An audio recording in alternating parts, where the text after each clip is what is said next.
आज के बीपीएससी एईडीओ 2026 के जीएस पेपर ने सबको हिला दिया। अगर आपने आज एग्जाम दिया है तो यह वीडियो आपके लिए बहुत इंपॉर्टेंट है, क्योंकि यहाँ हम करने वाले हैं पूरा पेपर एनालिसिस और देने वाले हैं 100% सही आंसर की। जितने भी क्वेश्चंस आज एग्जाम में आए हैं सब डिस्कस करेंगे और साथ ही बताएंगे कौन कौन से क्वेश्चंस नेक्स्ट एग्जाम में रिपीट हो सकता है। अगर आपका 70+ स्कोर बन रहा है तो आप सेफ जोन में हैं, और अगर 80+ है तो सिलेक्शन के चांसेज बहुत स्ट्रॉन्ग है। वीडियो को एंड तक जरूर देखना, क्योंकि लास्ट में मैं एक्सपेक्टेड कट ऑफ भी बताऊंगा। आप देख रहे हैं दर्पण जीएस, जहां तैयारी नहीं सिलेक्शन की स्ट्रेटजी बनती है। अगर आपका लक्ष्य कॉम्पिटिटिव एग्जाम में सफल होना है तो यह चैनल आपके लिए है। यह हम हर टॉपिक को एनालिसिस के साथ क्रमबद्ध रूप से पढ़ाते हैं। तो आप अगर हमारे चैनल पर नए हैं तो लाइक और सब्सक्राइब कर दीजिए और अपने दोस्तों के साथ शेयर भी करिए, ताकि आपको सारी जीएस सीरीज मिलता रहे। तो चलिए शुरू करते हैं। पहला प्रश्न देखते हैं, ये बीपीएससी एईडीओ के एग्जाम में पहला प्रश्न क्या हुआ। देखिए आपके स्क्रीन पर है। पहला प्रश्न है, नीचे दो कथन दिए गए हैं, कथन ए और कथन आर। देख कारण आर, इनके संबंध में पहला कथन क्या कहता है, हाल ही में उपयोग हेतु प्रस्तुत यूरिया गोल्ड यूरिया को सल्फर के साथ मिश्रित करता है। यूरिया को किसके साथ मिश्रित करने की बात करें, सल्फर के साथ, जिससे बर्बादी कम होती है और पौधों द्वारा पोषक तत्वों का अवशोषण होता है। क्या यह कथन सही है? बिल्कुल, यह कथन सही है कि यूरिया को सल्फर के साथ जब मिश्रित कर देते हैं तो उसे कहते हैं यूरिया गोल्ड। इससे बर्बादी कम होती है और पौधों को पोषक तत्व का अवशोषण बढ़ता है। कारण कहता है, भारत में कई प्रकार की मिट्टी में जैविक कार्बन, पोषक तत्व और आवश्यक सूक्ष्म पोषक तत्व जैसे बोरोन, आयरन और सल्फर की कमी होती है। तो अब देखिए कह रहा है कि भारत में कई प्रकार की मिट्टी में, सही बात है कि इसमें कमी तो है, लेकिन ध्यान से सुनिएगा इनको कि ये कमी तो है, और ये क्या कह रहा है कि इसमें जैविक कार्बन, प्रमुख पोषक तत्व जैसे एनपीके इत्यादि की कमी है, बोरोन, आयरन और सल्फर की कमी है। तो आर भी क्या है, सही है। तो कथन ए भी सही है और कथन आर भी सही है। अब कहता है क्या ये व्याख्या करता है, बिल्कुल इसी कारण ये व्याख्या करता है, बोरोन, आयरन, सल्फर इत्यादि की कमी है, इसीलिए मिट्टी में क्या मिलाया जाता है, यूरिया गोल्ड मिलाया जाता है। तब हम देखें अगर कि कौन सा इसका आंसर सही होगा, तो इसका देखिए ऑप्शन दिया ए और आर दोनों सही और आर ए की सही व्याख्या है, तो बिल्कुल सही इसका आंसर हो जाएगा। ए और आर दोनों सही है, ए नंबर क्या हो जाएगा इसका आंसर नंबर 1। नेक्स्ट प्रश्न हम देखते हैं। नेक्स्ट प्रश्न है हमारे सामने स्क्रीन पर, भारतीय कृषि के विषय में निम्नलिखित कथनों पर ध्यान दीजिए। देखिए भारतीय कृषि के विषय में निम्नलिखित कथन पर ध्यान देने की बातें करता है। कौन कौन सा कथन है? पहला है, कृषि विपणन में दक्षता बढ़ाने और मूल्य निर्धारण में सुधार करने के लिए सरकार ने ई नाम योजना शुरू की है। कौन सा योजना शुरू किया है? तो वह है ई नाम योजना, है ना। तो क्या ये सही है? बिल्कुल ये सही है कथन। दक्षता बढ़ाने मूल्य निर्धारण के लिए सरकार ने कौन सा योजना शुरू किया? ई नाम। दूसरा है, यह पहल कृषि उपज बाजार समिति को मुफ्त सॉफ्टवेयर और 5 करोड़ रुपया की वित्तीय सहायता प्रदान करती है। ध्यान से देखिए यहां पर कर रहा है वित्तीय सहायता, जो बाजार समिति है, सरकार जो है चयनित मंडियों को मुफ्त सॉफ्टवेयर तो देती है, ठीक है ना, ध्यान से सुनिएगा, लेकिन वित्तीय सहायता की राशि जो बात कर रहा है ये जो है ये 75 लाख रुपए तक देती है, जबकि यहां पे क्या कर रहा है 5 करोड़ रुपया। इस आधार पर ये क्या हो गया, गलत हो गया कथन। तो आंसर क्या आ जाएगा, केवल एक सही है। तो आंसर क्या हो गया, 1 नंबर। आप हमारे साथ चैनल पर लास्ट तक बने रहे, मैं एक एक जो ऑप्शन है उसे मैं पूरी तरह से डील करूंगा, आपको बताऊंगा कि इसके पीछे यही आंसर क्यों होनी चाहिए। और इतनी अच्छे से आपको आंसर नहीं मिलेगा, ये आंसर की एकदम फैक्ट फिक्स है। आप अगर ये आंसर की मिला लीजिए आपको कंफर्म पता चल जाएगा। और नेक्स्ट एग्जाम जो भी देने वाले हैं, जो 21 तारीख का जिनका है, वह भी इसे देखें। और हमारे पिछले वीडियो को भी मैंने, पिछले भी जो 14 तारीख का उस एग्जाम के प्रश्न को भी मैंने पूरी इसी तरह से डील किया है। थोड़ी सी लंबी वीडियो होगी, लेकिन आप धैर्य बना करके देखें। देखिए प्रश्न नंबर 3 क्या कहता है, भारत के आर्थिक सर्वेक्षण 2024-25 के अनुसार वैश्विक विनिर्माण में भारत की हिस्सेदारी क्या है। देखिए ये 2024-25 से दिया गया है आर्थिक सर्वेक्षण, इकोनॉमिक सर्वे ऑफ इंडिया। कितना डीप जा रहा है क्वेश्चन, बोला कि वैश्विक विनिर्माण में भारत की हिस्सेदारी कितनी है। तो देखिए आर्थिक सर्वेक्षण में भारत की हिस्सेदारी जो है 2.8 से 3 के बीच रही है। कितने के बीच, 2.8 से 3% के बीच। तो आंसर हो जाएगा सी नंबर। इसका आंसर हो गया सही कि सी नंबर है। नेक्स्ट प्रश्न देखते हैं, वह हमारे सामने, भारत में कपड़ा उद्योग के विषय में निम्नलिखित कथनों पर ध्यान दीजिए। देखिए प्रश्न कहता है कपड़ा उद्योग के संदर्भ में निम्नलिखित, कपड़ा उद्योग एक प्रमुख रोजगार सृजन करता है और भारत के जीवीए विनिर्माण में इसकी हिस्सेदारी लगभग कितनी प्रतिशत है, तो कह रहा है 11% है। यह सही है। यह कृषि के बाद दूसरा सबसे बड़ा रोजगार है। कौन सा उद्योग, कपड़ा उद्योग। दूसरा कहता है भारत कपड़ा और परिधान का चौथा सबसे बड़ा निर्यातक है। देखिए कह रहा है चौथा सबसे बड़ा नहीं, ये चौथा सबसे बड़ा निर्यातक नहीं है, बल्कि कौन सा है, छठा सबसे बड़ा निर्यातक है, ये ध्यान रखिएगा। निर्यात में हिस्सेदारी जो है वो लगभग 4.5% है। कितना हिस्सेदारी है इसकी निर्यात में, वह मात्र 4, यहां पर लिख रहा है 10%। तो कथन सेकंड नंबर ऑप्शन क्या हुआ, गलत हो गया। नेक्स्ट कहता है भारत का तकनीकी वस्त्र उद्योग तेजी से बढ़ रहा है और विश्व स्तर पर 5वें स्थान पर है। बिल्कुल ये सही है कि भारत का तकनीकी वस्त्र उद्योग तेज और विश्व स्तर 5वें स्थान पर है, तो यह सही है, ये एक उभरती हुई शक्ति। तो आंसर क्या हो जाएगा, 1 और 3। तो देखते हैं कौन सा ऑप्शन दिया, डी नंबर, 1 और 3 सही है। तो आंसर हो गया 4 का डी नंबर।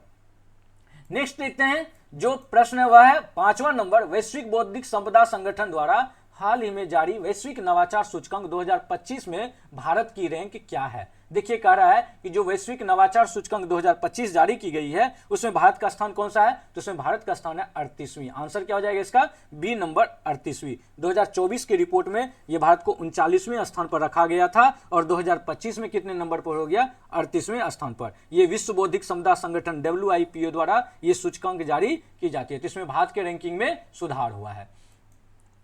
आप हमारे साथ वीडियो पर बने रहें। अगर आप हमारे चैनल पर नए हैं तो लाइक और सब्सक्राइब कर दीजिए। मैं आपको एक बेहतरीन आपके लिए सरकारी नौकरी सीरीज भी लाऊंगा, एक बेहतरीन सीरीज जिसमें कि आपको सारी कुछ आपको मिलने वाली है। आप हमारे चैनल के साथ बने रहें। देखिए नेक्स्ट प्रश्न है आपके सामने, निम्न में से कौन सा सही है। विकसित भारत 2047 का मुख्य केंद्र आत्मनिर्भरता, रोजगार सृजन और खाद्य सुरक्षा है। देखिए ऑप्शन कर रहा है कि कह रहा है कि ये क्या विकल्प सही है, बिल्कुल मुख्य केंद्र क्या, आत्मनिर्भरता है, रोजगार सृजन है और खाद्य सुरक्षा, यह सही है। दूसरा ऑप्शन के दूसरा कथन कहता है राष्ट्रीय क्रिटिकल मिनरल मिशन के माध्यम से भारत ऊर्जा उद्योग और रक्षा के लिए आवश्यक खनिजों तक पहुंच सुनिश्चित करने के लिए 1200 स्थलों का अन्वेषण कर रहा है। देखिए कह रहा है 1200 स्थलों का आंकड़ा तकनीकी रूप से यह सटीक नहीं है, यही बातें गलत हो जाती है। यहां पर सरकार वर्तमान में लगभग 100 ब्लॉक जो 100 ब्लॉक उसकी नीलामी और अन्वेषण पर ध्यान केंद्रित कर रहा है। इस वर्ड के वजह से, ये एक लाइन के वजह से, एक शब्द की वजह से कथन हो जा रहा है ये गलत। तो आंसर क्या हो जाएगा इसका, केवल एक सही है। तो 6 का क्या हो गया, वह हो गया ए नंबर। 6 का आंसर क्या हो गया, ए नंबर। आप हमारे चैनल पर नए हैं तो लाइक और सब्सक्राइब करना ना भूलें और अपने दोस्तों के साथ भी शेयर करिए। आपको काफी ज्यादा फायदा होने वाला हमारे इस क्लास से। मैंने ऑफलाइन में काफी सारे हमारे ऑफलाइन से विद्यार्थी पास किए हैं। मैं इसी तरह से पूरा डील करता हूं क्वेश्चन को और इवेंट की कोई भी टॉपिक को। देखिए क्वेश्चन है विश्व का प्रथम पूर्णतया जैविक कृषि करने वाला भारत का राज्य निम्न में से कौन सा। कर प्रथम, तो जैसे ये प्रथम पूर्णतया बहुत आसान ये क्वेश्चन है, तो ये आंसर हो जाएगा बी नंबर इसका, सिक्किम। क्या हो जाएगा इसका, सिक्किम। यही जो है सिक्किम को 2016 में आधिकारिक तौर पर दुनिया का पहला 100% जैविक राज्य घोषित किया गया है। तो आंसर हो जाएगा सिक्किम। नेक्स्ट 8वां, बिहार के बजट 2025-26। देखिए इकोनॉमिक से काफी, ये इकोनॉमी सर्वे से पूछता है। अगर आपको ये बीपीएससी पास करना है एग्जाम तो आपको इकोनॉमी सर्वे पढ़ना पड़ेगा। वो इंडिया का भी इकोनॉमी सर्वे और बिहार का भी इकोनॉमी सर्वे और बजट के बारे में। देखिए डीप से क्वेश्चन दिया, बिहार के बजट 2025-26 के संदर्भ में निम्नलिखित में से कौन सा कथन सही है। बजट को पढ़ के जाइएगा। ये पिछले भी हम देखें कि एग्जाम में पूछा गया, जो पिछला 14 तारीख को एग्जाम हुआ उसमें भी पूछा गया क्वेश्चन। कह रहा है कि राजस्व अधिशेष और राजस्व घाटा का आंकड़े। देखिए दो चीजें हैं, राजस्व अधिशेष और राजस्व घाटा। हम इनमें अगर देखें तो पहला कह रहा है कि बिहार जो है 2025 राजस्व जीएसडीपी का 0.8% होने का अनुमान है, ठीक है ना। तो ये कह रहा है कि 0.8% होने का अनुमान की बातें। देखिए ये जो कह रहा है कि जबकि 2024-25 राजस्व जीएसडीपी का कितना प्रतिशत, 4.1%। ये सही है कि जीएसडीपी का कितना प्रतिशत होने का अनुमान रखा गया 25-26 में, 0.0। तो ये कथन सही है, 1 नंबर। दूसरा ऑप्शन कह रहा है 2025-26 के लिए राजकोषीय घाटा जीएसडीपी के 3% पर लक्षित है।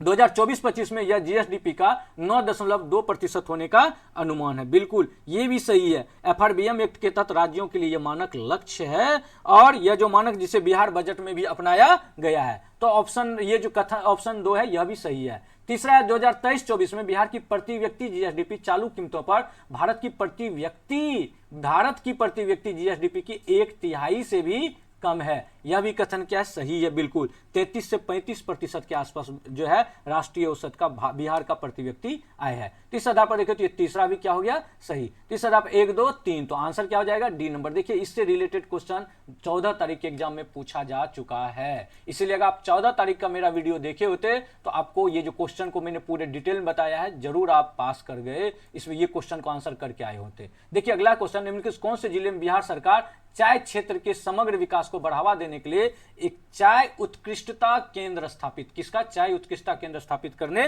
जा रहा है। तो ये कहां पर है, तो ये बिहार के किशनगंज जिले में है। कहां पर है यह, बिहार के किशनगंज जिला। ये चाय उत्पादन के लिए प्रसिद्ध है। यहां चाय क्षेत्र के विकास के लिए टी बोर्ड और उत्कृष्टता केंद्र की स्थापना की योजना बनाई गई है। नेक्स्ट प्रश्न हम देखें वह है 10वां नंबर, बिहार की संकल्प योजना के संदर्भ में निम्नलिखित कथनों पर विचार करिए। संकल्प योजना विश्व बैंक द्वारा वित्त घोषित एक केंद्र प्रवर्तित योजना है। कहता है कि पहला ये कि वित्त, देखिए काफी ये लेंदी टाइप का क्वेश्चन पूछा जा रहा है, आजकल डीपली पूछा जा रहा है। देखिए कह रहा है कि संकल्प योजना विश्व बैंक द्वारा विश्व के वित्त घोषित एक केंद्र प्रवर्तित, ये कथन भी सही है। क्यों कि संकल्प का मतलब होता है skill acquisition and knowledge awareness for livelihood promotion. यह कौशल विकास मंत्रालय की योजना है। ध्यान रखिएगा, संकल्प कौन से विकास मंत्रालय, कौशल विकास मंत्रालय, जिससे विश्व बैंक से सहायता मिली हुई है। दूसरा कथन कहता है यह बिहार में कृषि की उत्पादकता में वृद्धि के लिए एक नवोन्मेष कार्यक्रम के रूप में शुरू की गई है। यह कथन गलत है, यह नवोन्मेष कार्यक्रम के रूप में नहीं, बल्कि यह कौशल विकास और उद्यमिता के लिए शुरू की गई है। कृषि के लिए नहीं शुरू की गई है, बल्कि कौशल विकास, स्किल डेवलपमेंट और उद्यमिता के लिए की गई है। तो आंसर क्या हो जाएगा इसका, 1 नंबर सही, केवल 1 सही। तो आंसर हो गया 1 ए नंबर।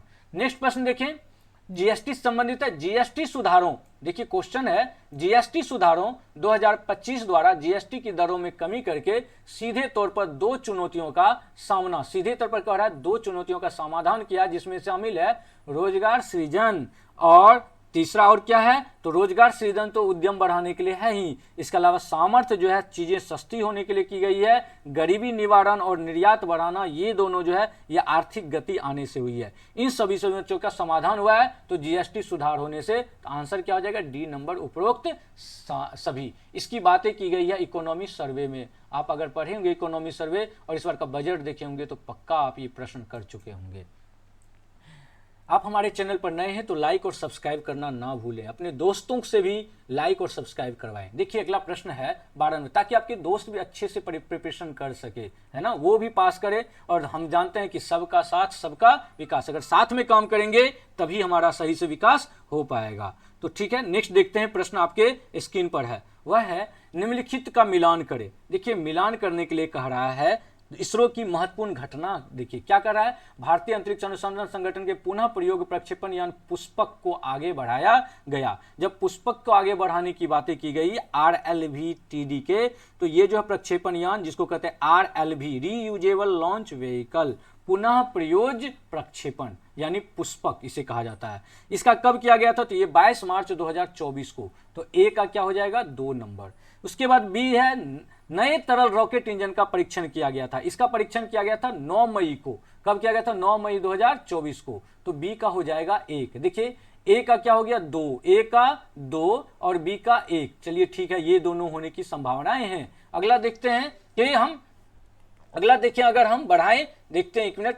देखिए क्वेश्चन को थोड़ी सी सही कर लेते हैं। यहां अगर देखें सी कह रहा है इसरो ने लॉन्च किया INSAT 3DS satellite. INSAT 3DS satellite जो है 17 फरवरी 2024 को किया गया था। कब किया गया था, 17 फरवरी 2024 को जो है वह किया गया था इनसैट 3DS सैटेलाइट। और इसके बाद है SSLV-DE, ये कब किया गया था, 4 अगस्त। अब आपको सीधा आंसर मिल गया कि 2, 1 और इसरो ने 3। देखिए 2, 1, 3, 4। तो आंसर क्या हो जाएगा, सी नंबर। सी नंबर कौन सा आंसर हो जाएगा, वह सी नंबर। इस आधार पर हम कह सकते हैं सी। नेक्स्ट प्रश्न देखते हैं। नेक्स्ट प्रश्न है आपके सामने, संघाई सहयोग संगठन SCO की बैठक हुई। संघाई सहयोग संगठन SCO की बैठक कब हुई थी, यह देखिए। SCO शिखर सम्मेलन की तारीखें प्रतिवर्ष बदलते रहती है, ध्यान रखिएगा। तो हालिया या आगामी बैठकों के आधार पर 31 जुलाई की तारीख, कितने तारीख को, 31 जुलाई। तो आंसर क्या हो जाएगा, 31 जुलाई 2025 को इसकी बैठक हुई थी, ठीक ना। ये प्रश्नानुसार ये अनुमानित है, ठीक ना था। नेक्स्ट देखिए प्रश्न, वह है अभी कथन, फिर से कथन और कारण वाले प्रश्न दिए। ये काफी पूछा जा रहा है AEDO के एग्जाम में, है ना। देखिए प्रश्न क्या कह रहा है, कह रहा है कि भारत में, प्रश्न जो कह रहा है भारत में सबसे लंबी मालगाड़ी रुद्राष्ट्र शुरू की गई है। क्या यह कथन सही है? तो बिल्कुल ये सही है। भारतीय रेलवे ने माल ढुलाई के लिए सुपर लॉन्ग ट्रेन का परिचालन किया जिसका नाम है रुद्राष्ट्र। ट्रेन लगभग 4.5 किलोमीटर लंबी है और इसमें 354 डिब्बे हैं। क्या ये कथन से? बिल्कुल यह भी। रुद्राष्ट्र जो है या इसी तरह की जो सुपर वार्षिकी एक ट्रेन है उसकी उस ट्रेन की लंबाई और डिब्बों की संख्या इसी श्रेणी में होता है। तो इस आधार पर कहा कि यह सबसे लंबी क्यों कहा जा रहा है, तो सीधे तौर पर बताता है कि यह सबसे लंबी क्यों कहा जा रहा है। ये जैसे ही बताता है इसका मतलब वो क्या कर रहा है? व्याख्या कर रहा है। तो आंसर हो जाएगा ए नंबर। नेक्स्ट प्रश्न देखते हैं। अगला प्रश्न है 15 नंबर। भारतीय फिल्म उद्योग में उनके आजीवन योगदान के लिए दादा साहेब फाल्के पुरस्कार 23 सितंबर 2000 आयोजित 71वें राष्ट्रीय फिल्म पुरस्कार समारोह भारत के राष्ट्रपति और किसे प्रदान किया गया है? तो इसका आंसर सीधा है अभिनेता मोहन लाल को किया गया है। अभिनेता मान लिया आजीवन योगदान देने के लिए। नेक्स्ट प्रश्न है 16 नंबर। निम्नलिखित में से कौन सी अंतर्राष्ट्रीय अंतरिक्ष संरक्षण प्रणालियां हैं? अंतर्राष्ट्रीय अंतरिक्ष संरक्षण प्रणाली की बात करता है तो हम देखें IADC जो है, IADC वैश्विक अंतरिक्ष मानवीय प्रबंधन का समन्वय करता है। ये कथन सही है। दूसरा कहता है कि CSO जिम्मेदार अंतरिक्ष व्यवहार के लिए साझेदारी है। यह भी बात सही है। NMA ये परीक्षण करता है। NAVIC का जो है ये कहता है कि करता है प्रमाणीकरण के स्फुरिंग रोकने के लिए। यह भी कथन सही है। और चौथा कहता है COPUOS अंतरिक्ष स्थिरता और मलबे के शमन के लिए 2019 के दिशा निर्देश। ये भी कथन सही है। तो इस आधार पर हो जाएगा डी नंबर 1, 2, 3 और 4 नंबर सही। क्या हो जाएगा? 1, 2, 3 और 4। नेक्स्ट प्रश्न देखते हैं, वह है 17 नंबर। मई 2025 में नेपाल के कौन से ग्लेशियर को मृत घोषित किया गया था? कौन से ग्लेशियर को किया गया था? तो बिल्कुल सही है, याला ग्लेशियर को। क्यों से ग्लेशियर को? याला ग्लेशियर को। ये काफी ज्यादा कहा गया जलवायु परिवर्तनकारी हिमालय का ग्लेशियर तेजी से पिघल रहा है और जो याला ग्लेशियर है उसका बर्फ खत्म हो गया है, इसी कारण इसको मृत घोषित किया गया है। देखिए ये बहुत ही हार्ड क्वेश्चंस पूछा गया, ऐसा नहीं है बहुत आसान क्वेश्चन है। इसमें कटअप भी बहुत ज्यादा हाई जाने वाला नहीं है। देखिए क्वेश्चन नंबर 18 है। यह कहता है कि निम्नलिखित में से कौन सा जोड़ा सही ढंग से मेल खाता है? अनुपम खेर, ये सारे दिए हैं। उनके पुस्तक का नाम, अनुपम खेर का पुस्तक का नाम कहता है कौन सा जोड़ा सही ढंग से मेल खाता है? अनुपम खेर का पुस्तक का नाम है your best day is today, ठीक ना। यानी mother Mary come to me, ये नहीं है, गलत बता दिया गया। अमीश त्रिपाठी जो किताब लिखा उसका नाम है शिव ट्रोलॉजी, ठीक ना। कौन सा? शिव ट्रोलॉजी। तो इसका मतलब ये भी गलत है। DY चंद्रचूड़ उन्होंने लिखा है व्हाई द कॉन्स्टिट्यूशन मैटर्स, तो ये कथन तो सही है। और इप्सिता चक्रवर्ती इन्होंने जो लिखा है, इप्सिता चक्रवर्ती ये एक ओकलिस्ट और लेखिका है। इनका किताब का नाम है द चोला टाइगर्स, ठीक ना, ठीक ना। और वॉरियर्स ऑफ मिथिला, ये सारी तरह का ये जो है बुक लिखा है, तो हम इसका कर सकते हैं। तो इसका आधार पर आंसर देखें तो कौन सा हो जाएगा? सी नंबर DY चंद्रचूड़ हो जाएगा आंसर। नेक्स्ट प्रश्न देखते हैं। प्रधानमंत्री कौशल विकास योजना, प्रधानमंत्री कौशल विकास PMKVI के संदर्भ में निम्नलिखित उपमिशनों पर चर्चा करिए। कौशल आधारित संस्थागत प्रशिक्षण, ये सही है, ठीक है। उसके बाद कहता है दूसरा अस्थायी आजीविका को बढ़ावा देना, ये बातें भी सी है PMKVI के तहत। तीसरा कहता है नियमित प्रबोधन और मूल्यांकन, नहीं, यह योजना जो है ये कार्यान्वयन का हिस्सा है, मुख्य उपमिशन नहीं है। और चौथा कहता है प्रशिक्षण की आधारभूत संरचना का विकास, ये भी कथन सही है। तो 1, 2 और 4, तो आंसर हो जाएगा सी नंबर। कौन सा? सी। नेक्स्ट प्रश्न देखिए, वह है निम्नलिखित शहरी विकास कार्यक्रमों या योजनाओं अधिनियमों को क्रम में रखें। देखिए काफी ये हार्ड क्वेश्चन है। निम्नलिखित शहरी, इसका आंसर क्या होगा? देखिए दीन कहता है कि योजना क्रम में रखे, क्रम में रखने की जैसे ही बात करता है तो देखिए सबसे पहले अगर हम देखें तो देखिए आपका जो सबसे दीनदयाल अंत्योदय योजना है ये 2013 में शुरू हुआ है। कब शुरू हुआ? ध्यान से। दूसरा क्वेश्चन देखें कि जवाहरलाल नेहरू राष्ट्रीय शहरी नवीकरण मिशन, ये 2005 में शुरू हुआ है, ये ध्यान रखिएगा। तीसरा है कायाकल्प और शहरी परिवर्तन के लिए जो है अटल मिशन यानी अमृत, ये शुरू हुआ 2015 में। और चौथा जो है रियल एस्टेट अधिनियम, ये 2016 में रेरा आया है। अब देखिए आप इसको पूरे क्रम में सजा सकते हैं, यानी कि 2, उसके बाद 1, 3 और 4, 2, 1, 3 और 4, तो आंसर क्या हो जाएगा? बी नंबर 2, 1, 3 और 4, तो ये हो गया। नेक्स्ट प्रश्न देखें 21 नंबर। सूची 1 को सूची 2 से मिलान कीजिए और सही उत्तर का करिए। देखिए क्या है, कह रहा है कि लेबनान, ये काफी, ये इस बार राजधानी पूछा है, पिछली बार रुपया पूछा था इसके बारे में, है ना। देखिए इसमें जो सूची 1 और सूची 2, लेबनान का राजधानी कहाँ पे है, वो है बेरूत। कहाँ पर है, बेरूत।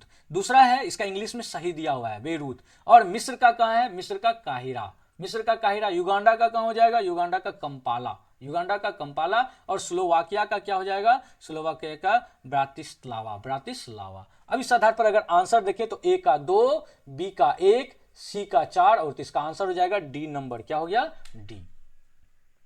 नेक्स्ट प्रश्न देखते हैं 22 नंबर है। अभिकथन श्री सीपी राधाकृष्णन ने 12 सितंबर 2005 को भारत के उपराष्ट्रपति के रूप में शपथ ली। क्या यह कथन सही है, बिल्कुल, क्योंकि ये 12 दिसंबर को ही भारत को। दूसरा कहता है श्री सीपी राधाकृष्णन ने INDIA ब्लॉक के उम्मीदवार को 452 वोटों के अंतर से हराया। बिल्कुल, ये भी कथन सही है। देखिए कितना एकदम शानदार ये क्वेश्चन पूछा है। पिछली बार दिल्ली के चुनाव भाजपा के बारे में पूछा गया था, इस बार यह पूछा गया उपराष्ट्रपति चुनाव से। अब कहता है क्या RA की सही व्याख्या है, तो बिल्कुल ये RA की सही व्याख्या है। कहता है कि उम्मीदवार को उपराष्ट्रपति चुनाव को आंकड़े और जीत के अंतर की व्याख्या R में दी गई है और A की क्या करता है, ये पुष्टि करता है। इस आधार पर देखें तो कौन सा आंसर हो जाएगा, A नंबर। अगर आप हमारे चैनल पर नए हैं तो लाइक और सब्सक्राइब करिए। मैं लास्ट में बताऊंगा कितना कट ऑफ जाना चाहिए, आप हमारे चैनल पर बने रहें। देखिए नेक्स्ट प्रश्न है 23, महिला सशक्तिकरण पर राष्ट्रीय सम्मेलन, महिला सशक्तिकरण पर राष्ट्रीय सम्मेलन का उद्घाटन 14 सितंबर 2025 को लोकसभा अध्यक्ष श्री ओम बिरला द्वारा किया गया। देखिए यह भी महिला सशक्तिकरण वाला, केंद्र में भी संसद में जो है और विधानसभा में बातें की जा रही है 33% आरक्षण की। तो देखते हैं इसी आधार पर क्वेश्चन यहाँ कह रहा है कि महिला सशक्तिकरण पर राष्ट्रीय सम्मेलन को उद्घाटन क्या ये किया गया, बिल्कुल सही है, 14 सितंबर 2000 लोकसभा अध्यक्ष द्वारा किया गया था। दूसरा है कथन कि आंध्र प्रदेश के तिरुपति में महिला सशक्तिकरण पर संसदीय और विधायी समिति का 2 दिवसीय राष्ट्रीय सम्मेलन आयोजित किया गया, यह भी कथन सही है। अब कह रहा है कि क्या ये इसकी व्याख्या करता है, बिल्कुल इसकी व्याख्या यह करता है ना, उद्देश्य की व्याख्या करता है। तो इस आधार पर हो जाएगा आंसर ए और आर दोनों सही है और RA की सही व्याख्या है।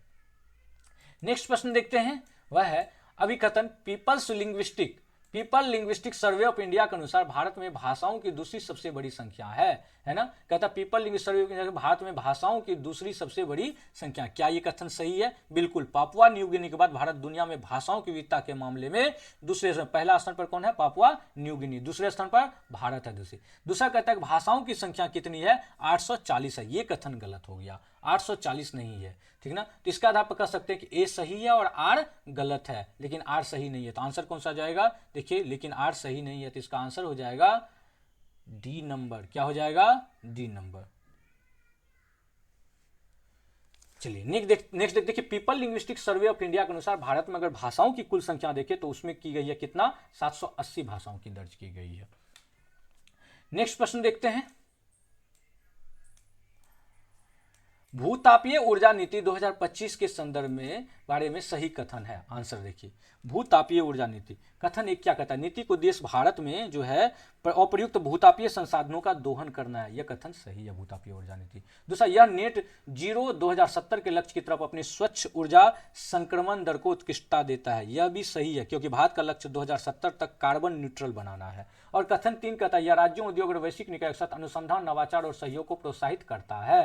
क्या तीसरा, तो बिल्कुल ये भी सही है। तो अब देखते कहता है कि कौन सा इसका आंसर होगा, तो उपरोक्त में से कोई नहीं, ये तो है ही नहीं, तो इसका मतलब तीनों सही है, सही कथन 1, 2 और 3। तो आंसर कौन सा हो जाएगा, C नंबर, 1, 2 और 3 हो जाएगा। यह देखिए अगर आपको ये क्वेश्चन देखना हो तो आप देख सकते हैं, इसके बारे में ये डिटेल में आपको प्रतियोगिता दर्पण में मिल जाएगा आपको, है ना। ये प्रतियोगिता दर्पण के देखिएगा मैगजीन में आपको ये अवेलेबल है क्वेश्चन। अगला क्वेश्चन देखिए, नेक्स्ट क्वेश्चन 26 नंबर, वह देखते हैं, नीचे दिए गए कोड से निम्नलिखित विद्युत चुंबकीय विकिरणों को उनकी संबंधित आवृत्तियों के सही घटते क्रम में व्यवस्थित कीजिए। पिछले बार भी ये पूछ चुका है एग्जाम में, है ना। अभी जो है 14 तारीख को जो एग्जाम हुई है उसमें भी इससे संबंधित प्रश्न बस थोड़ा सा घुमा करके पूछा है, वहां ध्वनि के संदर्भ में पूछ लिया गया। देखते हैं सबसे पहले यहाँ कहता है कि घटते क्रम में, किसकी बात कर रहा है, घटते क्रम, तो पराबैंगनी विकिरण जो है इनकी आवृत्ति सबसे अधिक होती है। कहता है कि आवृत्तियों के सही घटते क्रम, सबसे अधिक आवृत्ति किसकी होती है, तो सबसे अधिक आवृत्ति जो है इसी की होती है, सबसे अधिक आवृत्ति पराबैंगनी विकिरण का, यानी कि ये तीसरा। उसके कहता है सही घटते क्रम कह रहा है, ध्यान से रखिएगा। उसके बाद अवरक्त विकिरण, इनकी आवृत्ति जो होता है यूवी से कम होती है, जो पराबैंगनी विकिरण है उससे अवरक्त विकिरण की क्या होती है, कम होती है। तो ये अब देखिए, ये जो है अवरक्त सूक्ष्म तरंग विकिरण, इसकी जो होती है, इसकी आवृत्ति इन तीनों में सबसे कम होती है। अब इस आधार पर देखें तो सही क्रम क्या हो जाएगा, तीसरा, इसके बाद पहला और उसके बाद दूसरा। तो अब देखिए कौन सा ऑप्शन है, सी में, तीसरा, एक और दो, यानी आंसर हो जाएगा सी नंबर। अगर आप हमारे चैनल पर नए हैं तो लाइक और सब्सक्राइब करिए। वीडियो थोड़ी लंबी होगी, आप बने रहें, आपको मैं डिटेल में बता रहा हूं क्यों इसका आंसर यही होगा, है ना। चलिए देखते हैं, नीचे दो कथन दिए गए, एक को अभिकथन और ठीक है। ऊर्ध्वाधर वित्तीय गति में उच्चतम स्थिति पर, क्वेश्चन है ऊर्ध्वाधर वित्तीय गति में उच्चतम स्थिति पर डोरी में तनाव न्यूनतम होता है, क्या ये कथन सही है? बिल्कुल ये सही है। जब कोई पिंड ऊर्ध्वाधर वृत्त में घूमता है तो उच्चतम बिंदु पर गुरुत्वाकर्षण बल जो होता है वो तनाव की सहायता करता है, जिससे डोरी पर जो भार होता है वो सबसे कम होता है। तो कह सकते हैं कि बिल्कुल सही, ये कथन क्या हो गया, सही। कहता उच्चतम बिंदु पर तनाव, अब केंद्रीय बल माइनस पिंड का भार, यह गति के दौरान तनाव का न्यूनतम पक्ष है। बिल्कुल उच्चतम बिंदु पर जो होता है ये जो होता है -1 होता है, उच्चतम बिंदु पर कितना होता है, -1, ध्यान रखिएगा। तो ये जो है गति के दौरान तनाव का न्यूनतम मान है। तो इस आधार पर कहें अगर हम, तो देखिए इसका है कि अगर हम देखिए टेंशन जो होता है, टेंशन अगर टॉप पर है, टेंशन कहां पर है, टॉप पर है, तो हम देखते हैं mv²/r होता है, और अगर ये mv²r - mg, इस आधार पर देखिए क्यों, क्योंकि यहां पर भार जो है mg कुल बल से क्या हो रहा है, घट रहा है, इसलिए तनाव न्यूनतम होता है। तो हम कह सकते हैं कि अभिकथन का ये व्याख्या करता है। आर क्या कर रहा है, अभिकथन का व्याख्या कर रहा है। तो इस आधार पर ए और आर दोनों सही है और आर ए की सही व्याख्या है। तो आंसर क्या हो जाएगा, ए नंबर, ए नंबर। नेक्स्ट प्रश्न देखते हैं, वह है 28 नंबर। चालकों के संदर्भ में निम्नलिखित कथनों पर विचार कीजिए। चालकों के कथनों पर, जो कंडक्टर्स हैं, कंडक्टर्स के बारे में कह रहा है कि उनके निम्नलिखित संयोजकता बैंड और चालन बैंड एक दूसरे को अतिव्याप्त है, क्या यह कथन सही है? बिल्कुल। जो वैलेंसी बैंड होता है और जो कंडक्शन बैंड होता है वो एक दूसरे को ओवरलैप करता है। अतिव्याप्त का मतलब ओवरलैप करना। तो ये कथन सही है, क्योंकि चालक जैसे तांबा लोहा होता है में जो ये बैंड जब आपस में मिला होता है तो इससे इलेक्ट्रॉन आसानी से क्या होता है, प्रवाहित होना शुरू हो जाता है। दूसरा कहता है किसी चालक की प्रतिरोधकता तापमान के साथ चरघातांकी रूप से घटती है। बिल्कुल, जो इसकी रेसिस्टिविटी ताप होती है वो चरघातांकी रूप से क्या होने लगती है, घटने लगता है। तो इसमें हम अगर ये देखिए, कहता है कि क्या कह रहा है, किसी चालक की प्रतिरोधकता तापमान के साथ चरघातांकी रूप से घटती है। प्रतिरोधकता तापमान के साथ, किसके साथ कह रहा है, प्रतिरोध, देखिए तापमान के साथ वो घटती है। गलत है ये, क्यों, ये कथन गलत है। देखिए क्या होता है, चालकों में जैसे जैसे तापमान बढ़ेगा, चालकों में ध्यान से सुनिएगा, प्रतिरोधकता भी उसकी क्या होते जाएगी, बढ़ते जाएगी। और चरघातांकी रूप से घटने का गुण किसमें होगा, ये होगा अर्धचालक में। यहां तो बोल रहा है चालक, है ना, सेमीकंडक्टर की तो बात नहीं कर रहा है।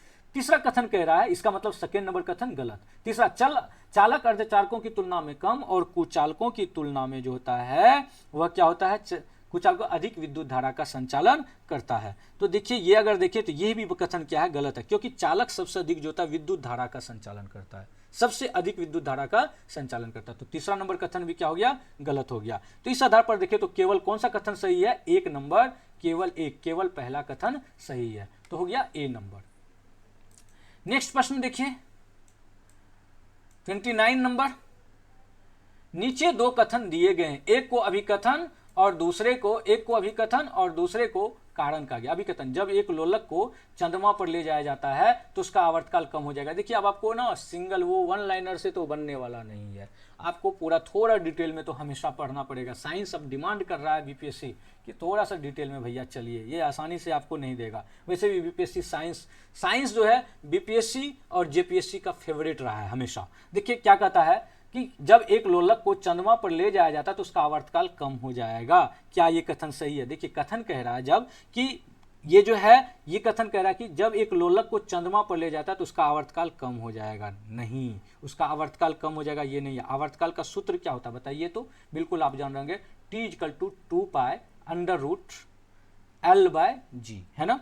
चंद्रमा पर जैसे जैसे g का मान कम होता है आवर्तकाल क्या होते जाएगा, बढ़ते जाएगा। तो इसका मतलब लोलक धीमा चलेगा। तो अभिकथन ए क्या हो गया, गलत हो गया। एक गलत तो आंसर तुरंत निकल गया। दूसरा कह रहा है चंद्रमा पर गुरुत्वाकर्षण स्थिरांक जी का मान बढ़ जाएगा जिसमें लोलक का आवर्तकाल कम हो जाएगा, ये भी क्या हो गया, गलत हो गया। तो उपरोक्त में से कोई भी सही नहीं है, ना ए सही है ना आर सही है, तो आंसर क्या हो जाएगा, डी नंबर।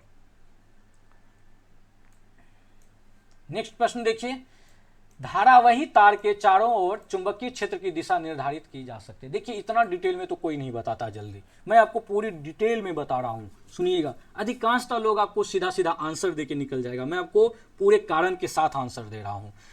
अगर आपको लगता है कोई भी गलत, आप ऑब्जेक्शन कर सकते हैं हमारे कॉमेंट बॉक्स में, मैं देखूंगा कि आखिर क्या है। मैंने पूरे एकदम सतर्क होकर के यह आंसर बनाया है। धारावाही तार के चारों ओर चुंबकीय क्षेत्र की दिशा निर्धारित की जा सकती है, बताइए इसका आंसर क्या होगा। देखिए जब किसी सीधे तार में, ध्यान से सुनिएगा, करंट बहने पर उसके चारों ओर जो बनने वाला चुंबकीय क्षेत्र होता है उसकी दिशा, याद होगा आपको मैक्सवेल के दाएं हाथ के अंगूठे नियम, राइट हैंड थंब रूल से निकाला जाता है। यदि अंगूठा करंट की दिशा में होगा तो मुड़ा हुआ जो उंगली होगा वो किधर हो जाएगा, चुंबकीय क्षेत्र की दिशा बतलाने लगता है। इसका मतलब हो गया कि दाएं हाथ के अंगूठा नियम से। तो आंसर कौन सा हो जाएगा, ए नंबर, दाएं हाथ के अंगूठा नियम से। नेक्स्ट देखिए 31 नंबर है, निम्नलिखित में से कौन सा नियम इस तथ्य का समर्थन करता है कि स्वतंत्र रूप से लटके हुए लकड़ी के फ्रेम पर कील ठोकना कठिन है, बताइए कौन सा। न्यूटन का ये नियम है, और न्यूटन की गति के कौन सा नियम है, तो वह है तीसरा नियम, जो कहता है प्रत्येक क्रिया के विपरीत क्या होती है, प्रतिक्रिया होती है। तो आंसर हो जाएगा बी नंबर।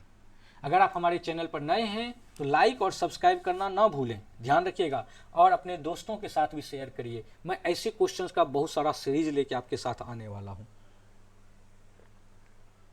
नेक्स्ट प्रश्न है 32 नंबर, दो कंपन करने वाले कणों को एक ही कला में कब कहा जाता है। दो कंपन करने वाले कणों को समान कला, देखिए दो कणों को एक ही कला में तब कहा जाता है जब वे अपने गति के दौरान एक ही सापेक्ष स्थिति में हो। अब कह रहा है विकल्प ए, यदि उनके बीच कलांतर 2nr हो, कलांतर पाई का, देखिए क्या कर रहा है, जब उनके बीच कलांतर पाई का समगुणज हो, है ना, फेज डिफरेंस 2n अर्थात पाई का समगुणज हो, तो इसका मतलब ये क्या है, ये सही है।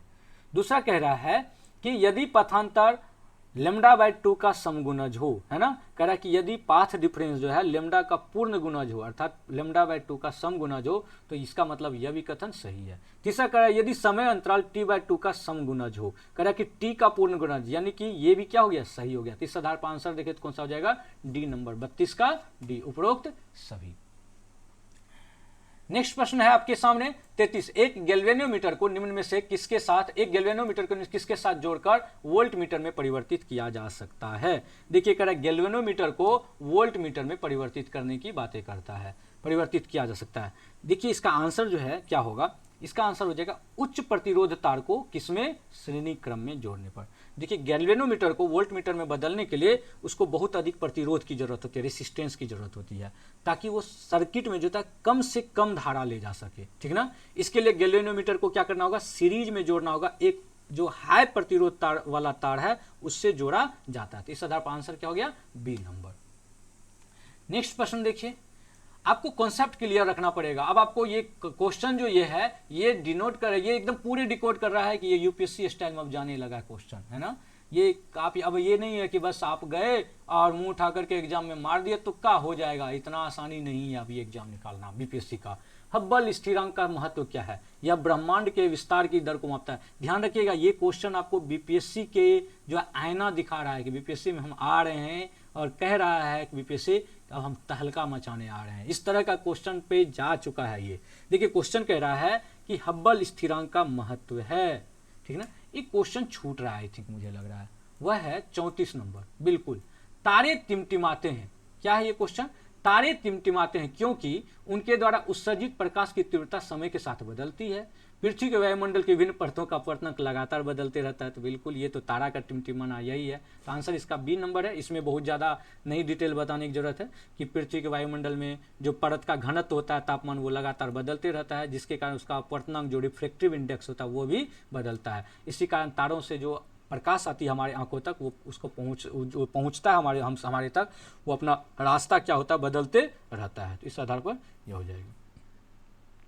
नेक्स्ट प्रश्न 35 नंबर है, हब्बल स्थिरांक का महत्व है। हब्बल स्थिरांक का क्या महत्व है, जो हबल कांस्टेंट है उसका महत्व है कि ब्रह्मांड विज्ञान से संबंधित है। किससे ये संबंधित है, सबसे पहले समझ जाइए, ब्रह्मांड विज्ञान से। तो ब्रह्मांड के विस्तार की दर को ये क्या करता है, मापता है। ये जो है देखिए क्या हब्बल का नियम, ये जो है कॉस्मोलॉजी का आधार है। हब्बल स्थिरांक जिसे कि हम H0 कहते हैं, हब्बल स्थिरांक को क्या कहते हैं, H0। ये बताता है कि आकाश गंगाएं हमसे जितनी तेजी से दूर जा रही है, कितनी तेजी से, ये बातें हमें हब्बल स्थिरांक बताता है।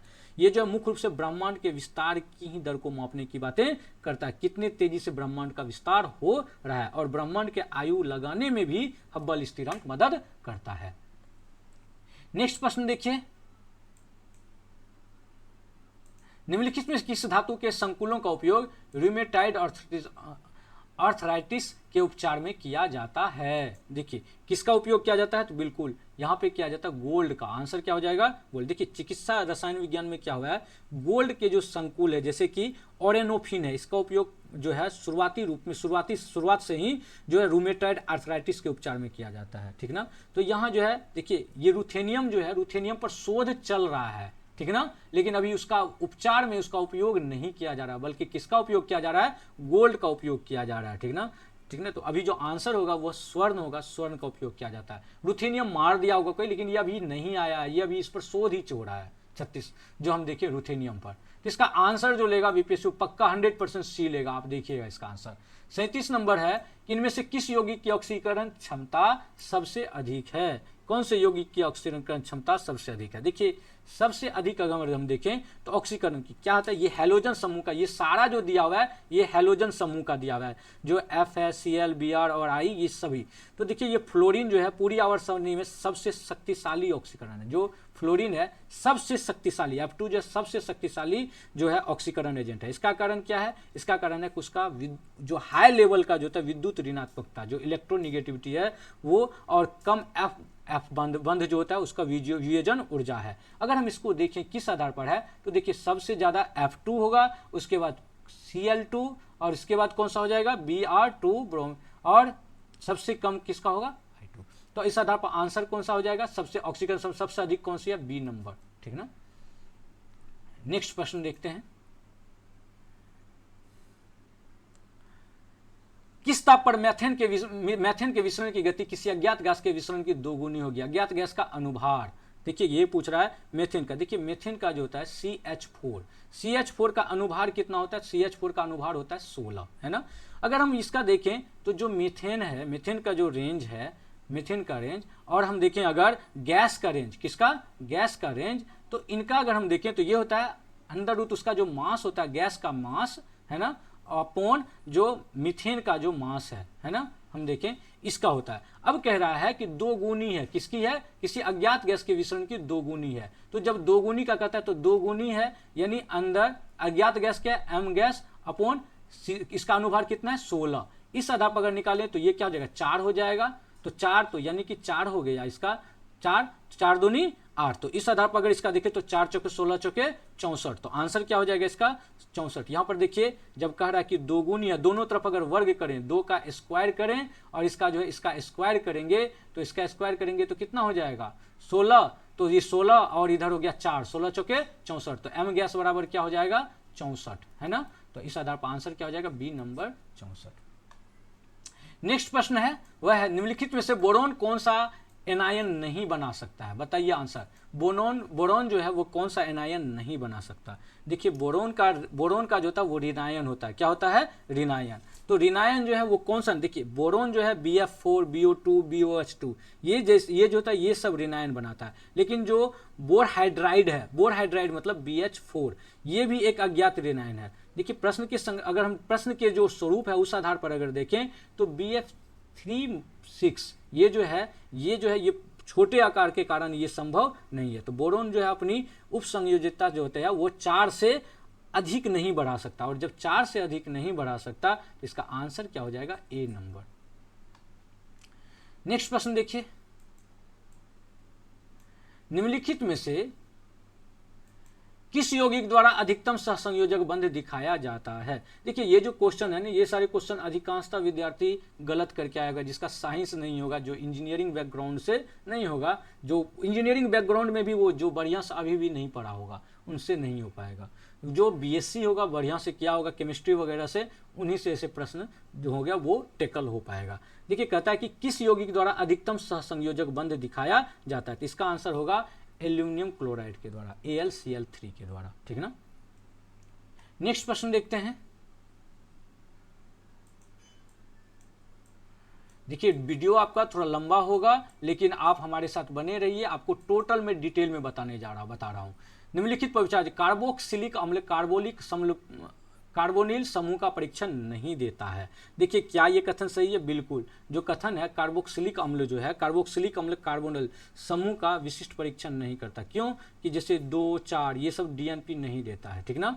तो ये जो है बंध गुण कम होता है इसका। दूसरा कहता है कार्बोक्सिलिक समूह का कार्बोनिल कार्बन इलेक्ट्रॉन कमी वाला है। कौन सा है? इलेक्ट्रॉन कमी वाला, इसलिए न्यूक्लियोफिलिक अटैक के लिए कम संवेदनशील है। तो ये अगर हम देखें तो यह भी क्या कहता है, ये कथन सही है। और हम देखें अगर ये दोनों, तो ये दोनों एक दूसरे, देखिए क्या है कि ऑक्सीजन का जो इलेक्ट्रॉन है, ध्यान से आर को समझिएगा, ये जो कारण कर रहा है रीजन, आर क्या कर रहा है, ऑक्सीजन के इलेक्ट्रॉन जो है वो कार्बन के तरफ जो होता है ज्यादा डिस्प्लेस होता है, विस्थापित होता है, जिससे इसकी जो इलेक्ट्रॉन की कमी होती है वो आंशिक रूप से पूरी हो जाती है ना। तो आंशिक रूप से पूरी हो जाती है, तो इसका मतलब है कि ये क्या कर रहा है, इसका व्याख्या कर रहा है। तो इस आधार पर देखें तो आंसर कौन सा हो जाएगा, ए और आर सत्य है और आर ए की सही व्याख्या करता है। नेक्स्ट प्रश्न है, इनमें से कौन सबसे मीठा शक्कर है? वाह क्या बात है, बस शानदार क्वेश्चन है। इनमें से कौन सबसे मीठा शक्कर है, बताइए इसका सबसे मीठा शक्कर कौन सा है? बिल्कुल फ्रुक्टोज। क्या हो जाएगा? ए नंबर, फ्रुक्टोज सबसे मीठा। ये प्राकृतिक रूप से पाया जाने वाला सबसे मीठा, इसको फ्रूट शुगर भी कहते हैं। क्या नाम कहते हैं? फ्रूट शुगर, इंग्लिश में नाम है ही फ्रूट शुगर, सीधा आंसर है। नेक्स्ट क्वेश्चन है, सूची 1 और सूची 2 का मिलान कीजिए और सही उत्तर का क्या करिए, कूट का धापच चयन करिए। देखिए निकेल अगर देखें तो निकेल किससे है? निकेल जो है मॉन्ड प्रक्रम है। कौन सा? मॉन्ड प्रोसेस है, ध्यान से रखिएगा, ये मॉन्ड प्रोसेस द्वारा शुद्ध किया जाता है। वही कॉपर, ये किसके द्वारा, किस प्रोसेस के द्वारा सही किया जाता है, इसके बारे में।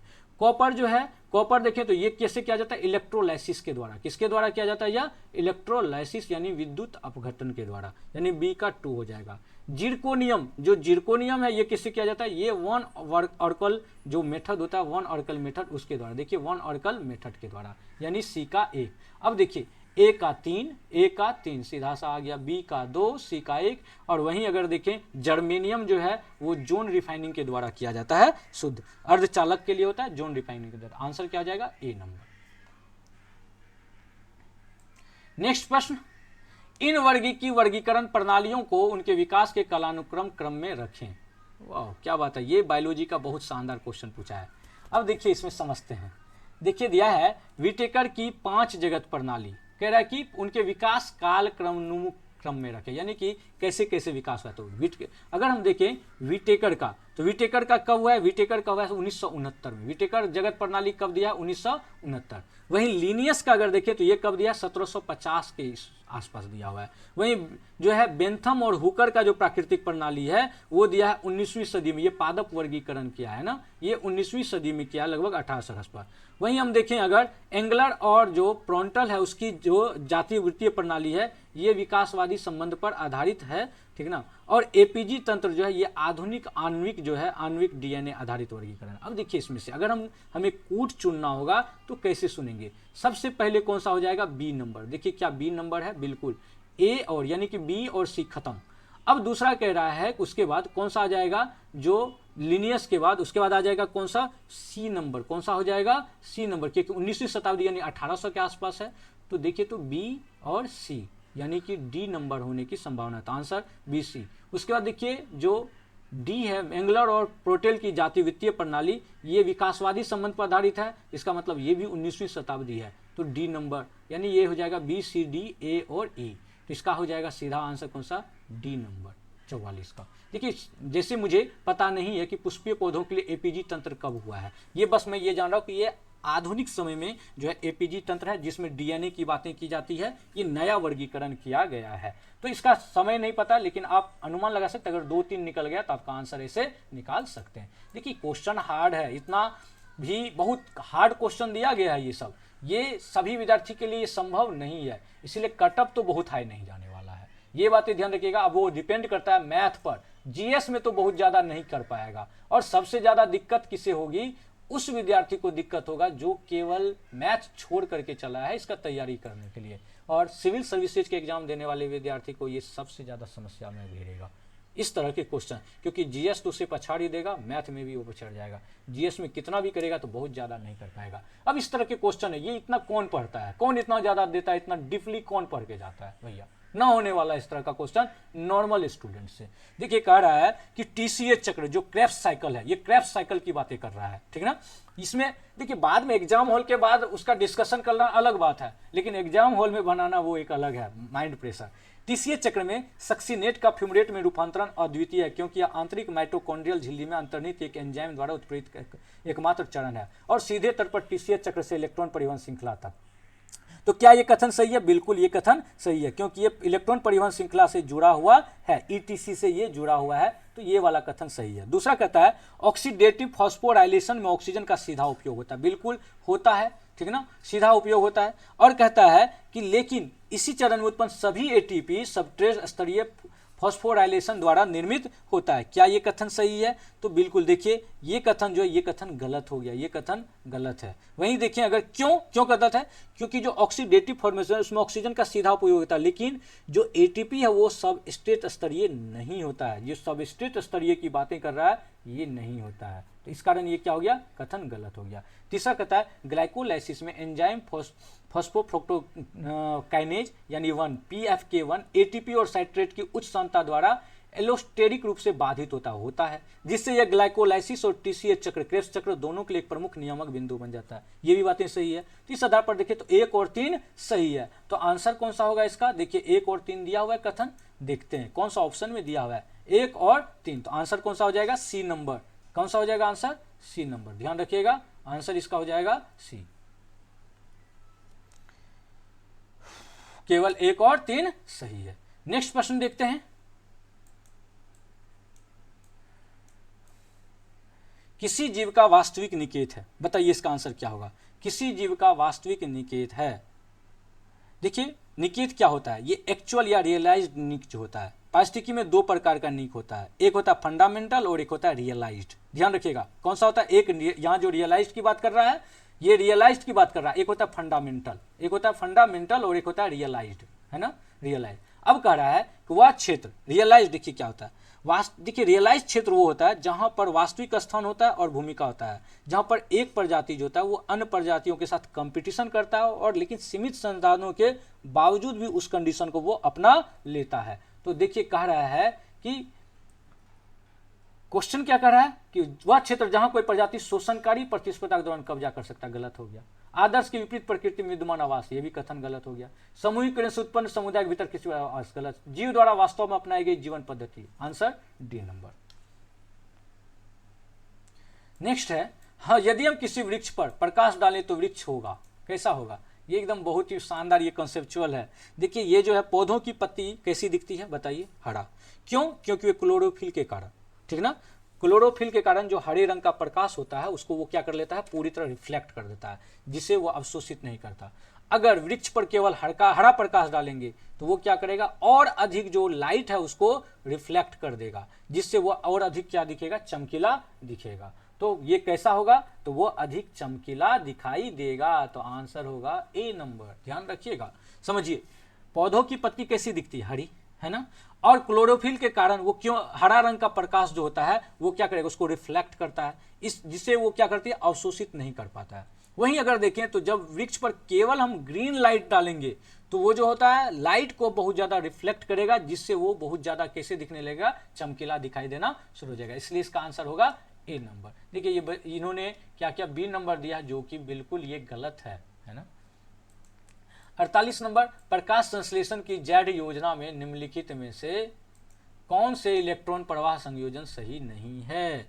देखिए ये जो जैड योजना है इसको कहते हैं लाइट रिएक्शन, है ना। प्रकाश संश्लेषण की प्रकाश जो अभिक्रिया होती है लाइट रिएक्शन, उसमें इलेक्ट्रॉन के प्रवाह का मार्ग ये पूछा जा रहा है। देखिए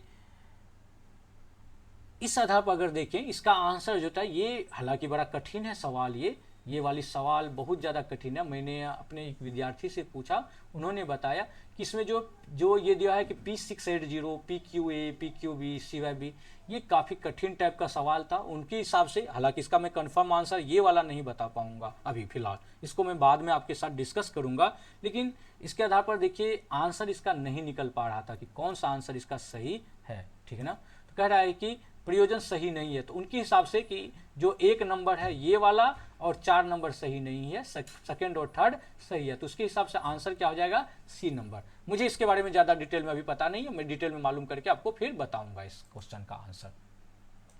नेक्स्ट देखते हैं।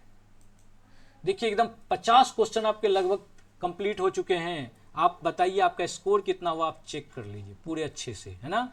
देखिए 49 नंबर। नीचे 2 कथन दिए गए हैं, एक को अभिकथन और दूसरे को कारण कहा गया है। अभिकथन ए जो है वो क्या कहता है, फ्लोएम में चालनी नालिका तत्व, ये पूछा है क्वेश्चन। जीवित तत्व कोशिकाएं होती है लेकिन परिपक्व होने पर इनमें केंद्रक नहीं होते। अभी 14 तारीख के एग्जाम में पूछा है, मैंने बोला रिपीट होगा, ये कथन सही है बिल्कुल। दूसरा कह रहा है सहचर कोशिकाएं चालनी नलिका तत्वों के चयापचय गतिविधियों को क्या करता है, नियंत्रित करता है, जिससे फ्लोएम में सर्कला के लदान होता है, इसलिए आवश्यक नियंत्रक दाब प्रवणता सुनिश्चित होती है। इसके बारे में मैंने डिटेल से बताया है और ये इसकी क्या करता है, व्याख्या भी करता है। तो इसका आंसर हो जाएगा ए नंबर। नेक्स्ट है 50 नंबर का क्वेश्चन, 50वां, वह है निम्नलिखित कथन ए और कारण को ध्यान से पढ़ें। देखिए और सही विकल्प चुने, ठीक ना। देखिए ये 2 जनजाति के बारे में बातें की गई है, ओंग और ग्रेट अंडमानेज। देखिए अंडमान निकोबार में ओंग, सेंटिनल, ठीक ना, सैम्पेन, ये सारे जनजाति हैं। तो इसमें ओंग और ग्रेट अंडमानीज के बारे में पूछा है। आबादी में देखे गए मिटोकॉन्ड्रियल डीएनए हेल्पो ग्रुप M31 और M32 अंडमान द्वीप पर आंतरिक विकास का अधीन प्राचीन मातृ वंशावलियां दर्शाते हैं, जो लगभग 50 से 70 हजार वर्ष पूर्व आउट ऑफ अफ्रीका तटीय प्रवासन के बाद से अलग थलग है। ये बात सही है, ये मानव प्रयास के आउट ऑफ अफ्रीका सिद्धांत का इसमें क्या किया गया, समर्थन किया गया है। कारण कहता है पूर्ण मिटोकॉन्ड्रियल डीएनए सीक्वेंसिंग से पता चला है कि M31 और M32 को परिभाषित करने वाले कोडिंग क्षेत्र परिवर्तन ज्ञात भारतीय पूर्व एशियाई का ओसिनियन हेल्पो ग्रुप MN या R लोगों का ओवरलैप नहीं करता है, और 65 से अधिक मुखभूमि भारतीय मिटोकॉन्ड्रियल डीएनए सीक्वेंस के संरक्षण ने इस विशिष्ट अनुपुष्टि की जो छोटी अलग अलग अवधियों में अनुवांशिक बहाव द्वारा संचालित स्वतंत्रता को दर्शाता है। ये अभी हाल में जो ओंग सेंटिनल वगैरह का जो किया गया शोध, उस पर ये आधारित क्वेश्चन है जो द हिंदू में आया था, ये न्यूज में, ये संपादकीय में इसमें बताया गया था, वहीं से इन्होंने क्वेश्चन उठा लिया। इस आधार पर देखिए तो आर भी सही है और ए और आर दोनों सही है, लेकिन जो है आर जो है वो ए का क्या करता है, सही स्पष्टीकरण देता है। तो आंसर क्या हो जाएगा इसका आंसर हो जाएगा कौन सा नंबर, बी नंबर। अब ये डिमांड कर रहा है आपको काफी ज्यादा गहराई से स्टडी करने के लिए।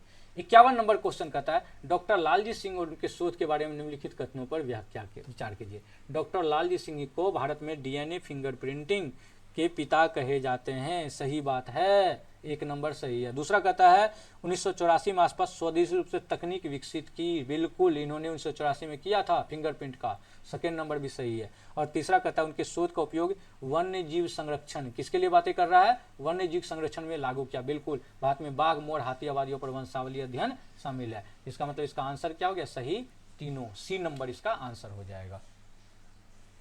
नेक्स्ट प्रश्न देखिए, आधे आपके कंप्लीट हो चुके हैं, अब आप देख लीजिए कितना आपका बना है। आगे आपका आसान भी क्वेश्चन है, ऐसा नहीं है कि सारे हार्ड हैं, कुछ आसान भी क्वेश्चंस हैं। 2022 में स्वेटे पार्वो को फिजियोलॉजी और मेडिसिन में नोबेल पुरस्कार से सम्मानित किया गया था, जो उनके असाधारण वैज्ञानिक कार्य के लिए, देखिए 2022 से संबंधित ये पूछा है स्वांते पावो के बारे में। तो स्वांते पावो को विलुप्त हार्मोन्स और जीनोम और मानव विकास के लिए किया गया था, तो ये इसका आंसर क्या हो जाएगा, डी नंबर, विलुप्त हार्मोन्स और इसके लिए किया गया था, डी नंबर।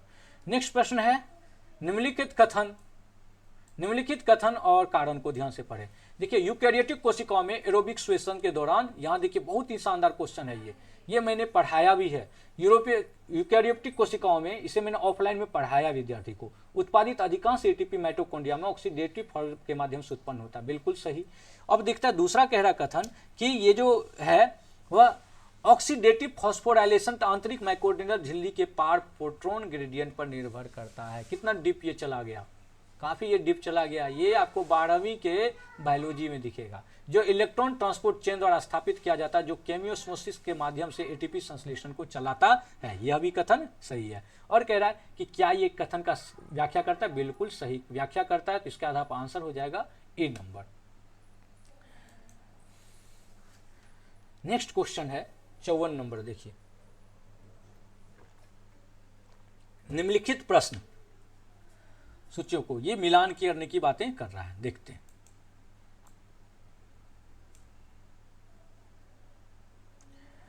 देखिए, ये राखीगढ़ी जो डीएनए अध्ययन है उसके प्रमुख पहलू पर आधारित है ये क्वेश्चन, ठीक ना, डीएनए अध्ययन पर। प्राचीन डीएनए नमूने का स्रोत, अगर हम देखें प्राचीन डीएनए नमूने का जो स्रोत कही गई है वह क्या है। देखिए, राखीगढ़ी डीएनए जो स्थल है उससे प्राप्त आधारित है। इसमें प्राचीन डीएनए नमूना का स्रोत है हरियाणा के राखीगढ़ी से। कहाँ से लिया गया? ये हरियाणा के राखीगढ़ी से 2500 ईसा पूर्व की एक महिला के कंकाली अवशेष से ली गई है। पहचानी गई प्राथमिक वंशावली जो घटक बोल रही है वह है प्राचीन ईरानी संबंधित किसान चरवाहा का मिश्रण से लिया गया है। सिंधु घाटी सभ्यता व्यक्ति में उल्लेखनीय रूप से अनुपस्थित वंशावली ये लिया गया किससे? स्टेपू घुमंती चरवाहा का। और आधुनिक भारतीयों के लिए व्यापक अनुवांशिक निहितार्थ तो ये हो गया किसका? सभ्यता के चरम के दौरान जो बाहरी स्टेप इनपुट थे उनके साथ ली गई, अनुवांशिक पूर्वज के रूप में ली गई है। इस आधार पर देखें तो ए का क्या हो जाएगा? 3। देखिए, ए का क्या हो गया? 3 देखते हैं।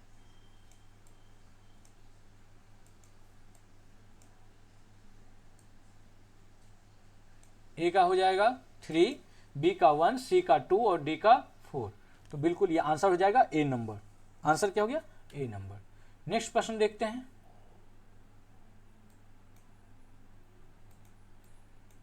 नेक्स्ट प्रश्न, 2014 में पंजाब के अजनाला में एक पर्यटक कुएं से खुदाई के प्राप्त 282 कंकालों में फॉरेंसिक विश्लेषण मुख्य से उनके था संतान सिपाही भारतीय सैनिक को पहचान की पुष्टि किस प्रमुख शैक्षिक साक्ष्य माध्यम से की? देखिए, जो हिस्ट्री भी कितना डीपली लेके जा रहे हैं वो, है ना।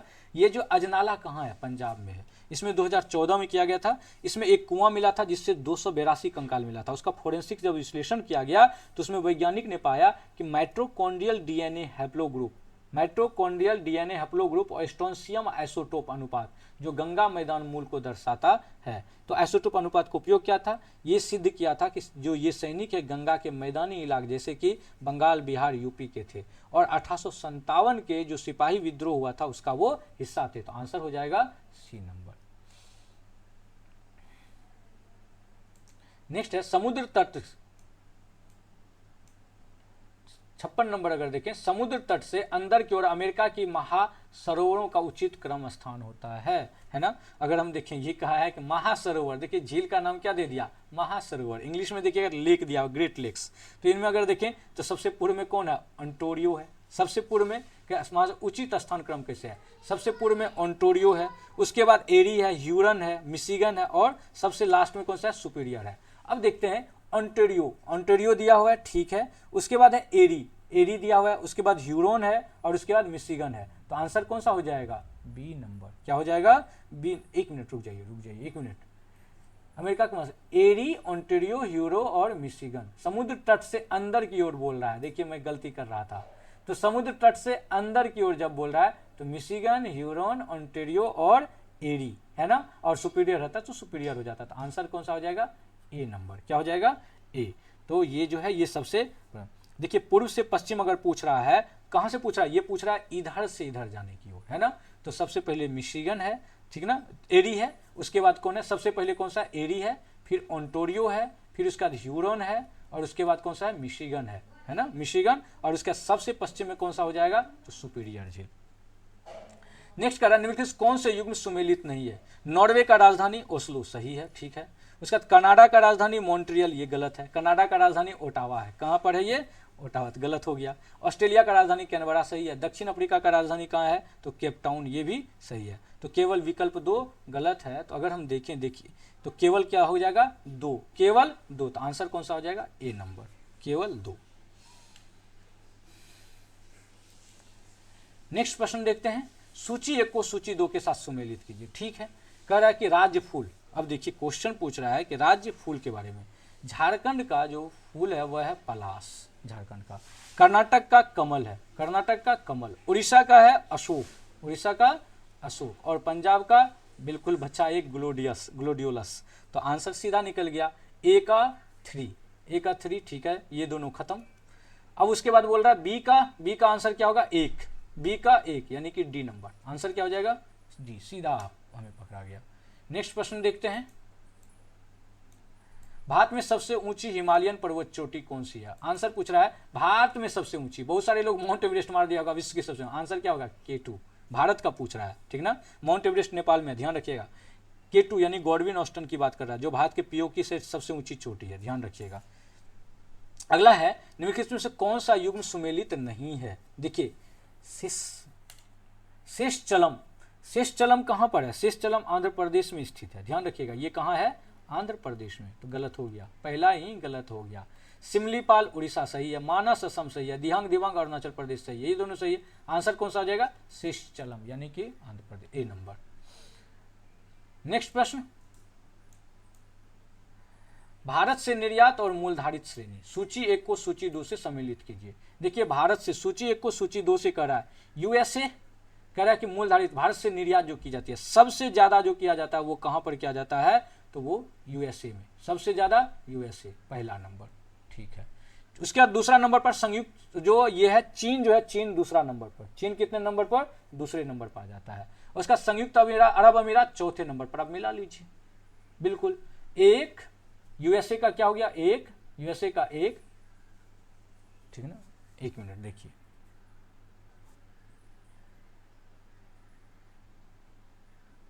क्रम देखिए क्या है, क्रम सबसे पहले देखिए, सबसे पहला नंबर पर यूएसए, दूसरे नंबर पर कौन है, दूसरे नंबर पर चीन है, तीसरे नंबर पर वह नीदरलैंड है और चौथा नंबर संयुक्त अरब। आंसर क्या हो जाएगा, ए नंबर, 1 2 3 4।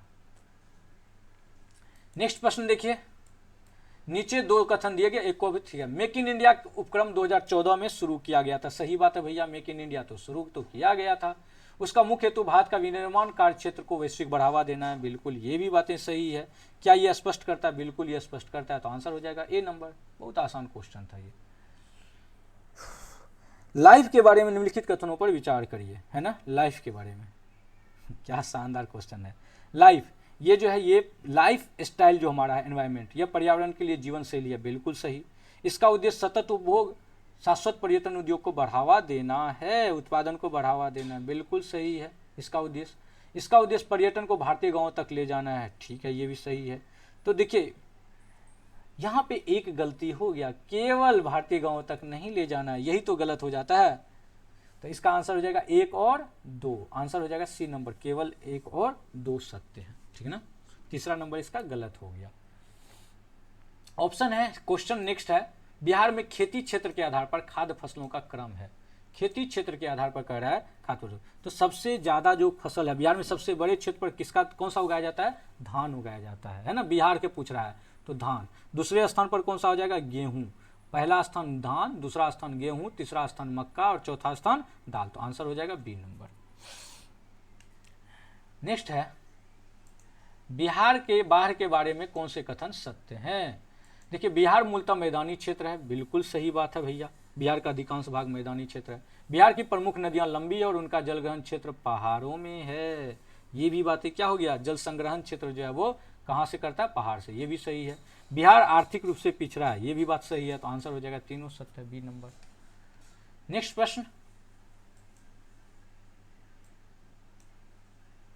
प्रश्न देखते हैं, भारत में चांदी के प्राचीनतम प्रमाण कहाँ प्राप्त हुए थे।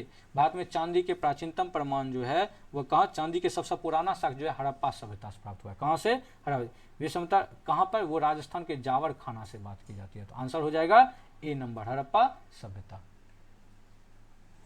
चतुर्थ बौद्ध संगीति किसके शासनकाल में हुआ था। देखिए चतुर्थ बौद्ध संगीति का बात कर रहा है, मैंने जो डिटेल पढ़ाया था, जो आपको कल का वीडियो था उसमें ये दिया गया है। चतुर्थ बौद्ध संगीति किसके शासनकाल में, कनिष्क के शासनकाल में हुआ था, ठीक है ना, ये ध्यान रखिएगा।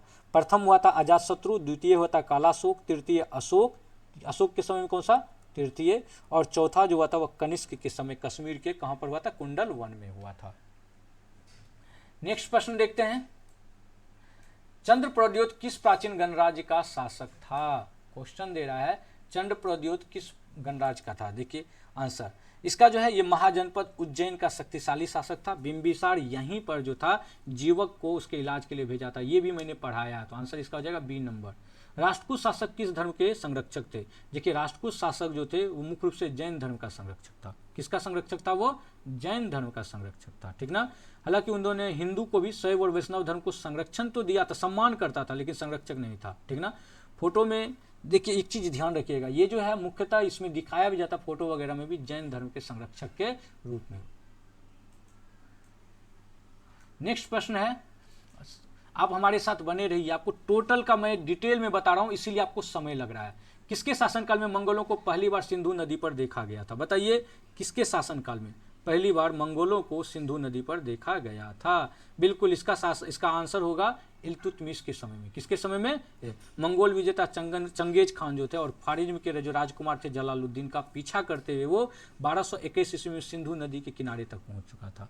उस समय जो दिल्ली का शासक था वह था इल्तुतमिश, ठीक ना। तो इल्तुतमिश ने जलालुद्दीन को शरण नहीं दिया ताकि दिल्ली को मंगोल आक्रमण से बचाया जा सके। नेक्स्ट क्वेश्चन है, निम्न में से किसे 1000 दिनारी के नाम से जाना जाता है? बताइए इसका आंसर निम्न में से किसे, कौन सा होगा? इसका आंसर हो जाएगा मलिक काफूर। क्या होगा इसका आंसर? मलिक काफूर। 71 का हो जाएगा मलिक काफूर। मलिक काफूर ये अलाउद्दीन खिलजी का गुलाम सेनापति था, ध्यान रखिएगा। और ये जो था नुसरत खान इस समय में जो था वो गुजरात विजय के दौरान 1000 दिनार में इसको खरीदा था, है ना, इसलिए इसे 1000 दिनारी कहा गया। अगला देखिए, गुजरी महल किसने बनवाया था? गुजरी महल किसने बनवाया? बिल्कुल सही, मान सिंह ने गुजरी महल बनवाया था। आंसर इसका हो जाएगा मान सिंह। गुजरी महल किसने बनवाया था? मान सिंह ने, है ना। और मान सिंह ग्वालियर का जो प्रसिद्ध ये गुजरी महल है जिसे मान सिंह तोमर बनवाया था, ठीक ना। अपने गुजर रानी जो मृगनयनी थे उसके लिए ये बनवाया था, ठीक ना। अपनी गुजर रानी किसके लिए? मृगनयनी के लिए। नेक्स्ट प्रश्न, किस मुगल शासक को रंगीला नाम से जाना जाता है? बिल्कुल सही, आप जानते हैं इसका कि किस शासक को, तो वह है मोहम्मद शाह। बहुत आसान क्वेश्चन ये पूछा गया है, हिस्ट्री से कुछ बहुत सारे जो हैं आसान ये पूछे गए हैं ऐसे क्वेश्चन। कूका आंदोलन किसके द्वारा आयोजित किया गया था? देखिए कूका आंदोलन किसके द्वारा आयोजित किया गया था? आप जान रहे हैं, गुरु राम सिंह, बी नंबर। पागलपंथी विद्रोह वास्तव में किसका विद्रोह था? पागलपंथी विद्रोह जो था वो किसका विद्रोह था? वह था गारो का। किसका विद्रोह था? गारो का। ध्यान, पागलपंथी जो अर्ध धार्मिक संप्रदाय था इसकी स्थापना किसने किया था? करम शाह ने किया था। और यह विद्रोह जो था उत्तर बंगाल के जो गारो जनजाति थे, ध्यान रखिएगा, उत्तर बंगाल के कौन से जनजाति? गारो जनजाति, और किसान के जमींदारों के अत्याचार के विरुद्ध हुआ था पागलपंथी। तो आंसर हो जाएगा सी नंबर। नेक्स्ट प्रश्न देखते हैं, 76 नंबर, स्वदेश वाहिनी किसके द्वारा संपादित किया गया?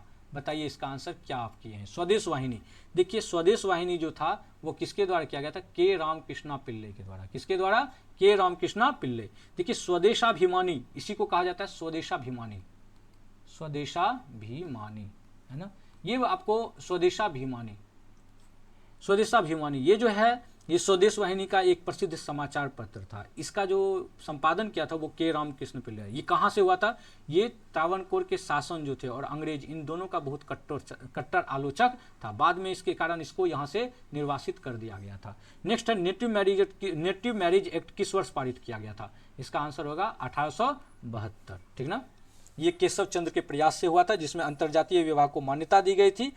इसमें विवाह के लिए न्यूनतम आयु लड़की के लिए 14 और लड़का के लिए 18 वर्ष निर्धारित किया गया था। नेक्स्ट देखते हैं 78 नंबर क्वेश्चन, गदर पार्टी की स्थापना कब हुई थी? कहां हुई थी? गदर पार्टी की स्थापना कहां हुई थी? हम सभी जानते हैं, वह है कहां पर गदर पार्टी का स्थापना की बातें, वह संयुक्त राज्य अमेरिका में। कहां पर हुई थी गदर पार्टी की स्थापना? संयुक्त राज्य अमेरिका, 1913 में हुआ था, अमेरिका के सैन फ्रांसिस्को में। नेक्स्ट प्रश्न देखते हैं, विक्रमशिला प्राचीन विश्वविद्यालय की स्थापना किस का पाला वंश के शासक ने की थी? किस पाला वंश के शासक ने की थी? वह धर्मपाल था। किस पाला वंश के शासक ने की थी? वह कौन थे? धर्मपाल, ए नंबर। आंसर क्या हो जाएगा? ए नंबर। मगध वंश की राजधानी पाटलिपुत्र के पूर्व कहाँ थी? तो कहाँ पर था? ये सब क्वेश्चन में बहुत ही खुआ क्वेश्चन पूछा है जो आसानी से बन जाए। राजगीर, ये सब आप अच्छे से करके आ गए होंगे, उम्मीद करते हैं कि ये सारे आप बहुत आसानी से किए होंगे। राजगीर।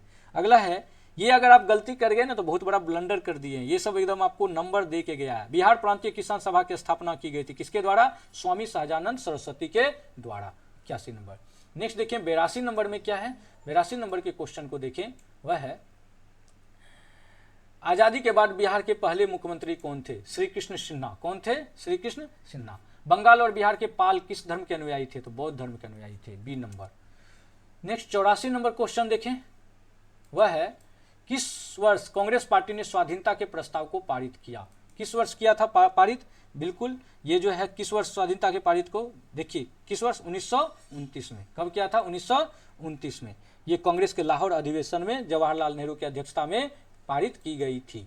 किस वर्ष गांधी इरविन समझौता हुआ था? मैंने ये भी सवाल डिस्कस किया है, किस वर्ष किया गया था? लास्ट ही आप अगर कल का मेरा वीडियो देखेंगे तो ये क्वेश्चन मैंने किया है। किस वर्ष किया गया था? 1931 में, 5 मार्च 1931 को किया गया था। तत्कालीन जो वायसराय थे लॉर्ड इरविन, उसी के बीच महात्मा गांधी और लॉर्ड इरविन के बीच यह समझौता हुआ था। इसीलिए मैं कहता हूं कि मेरा पूरा वीडियो देखा कीजिए, आपको काफी ज्यादा। फिर मैं लेकर आऊंगा 21 तारीख के लिए इंपॉर्टेंट भी।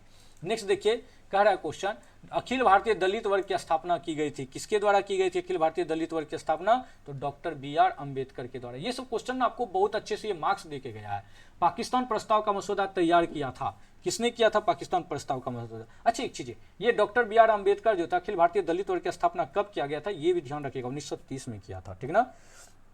ज्योतिबा फुले तो सत्यशोधक समाज का 1873 में किया था।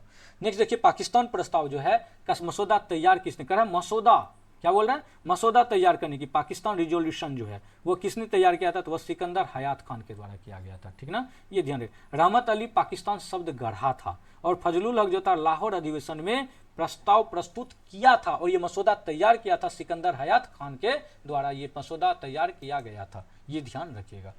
नेक्स्ट देखें, किस वर्ष आईएनए की स्थापना हुई थी? किस वर्ष आईएनए की स्थापना हुई थी? आंसर इसका बिल्कुल सही, जो आईएनए की स्थापना हुई थी वो होता 1943 में। 89 नंबर क्वेश्चन है, भारत की आजादी के समय इंग्लैंड का प्रधानमंत्री कौन था?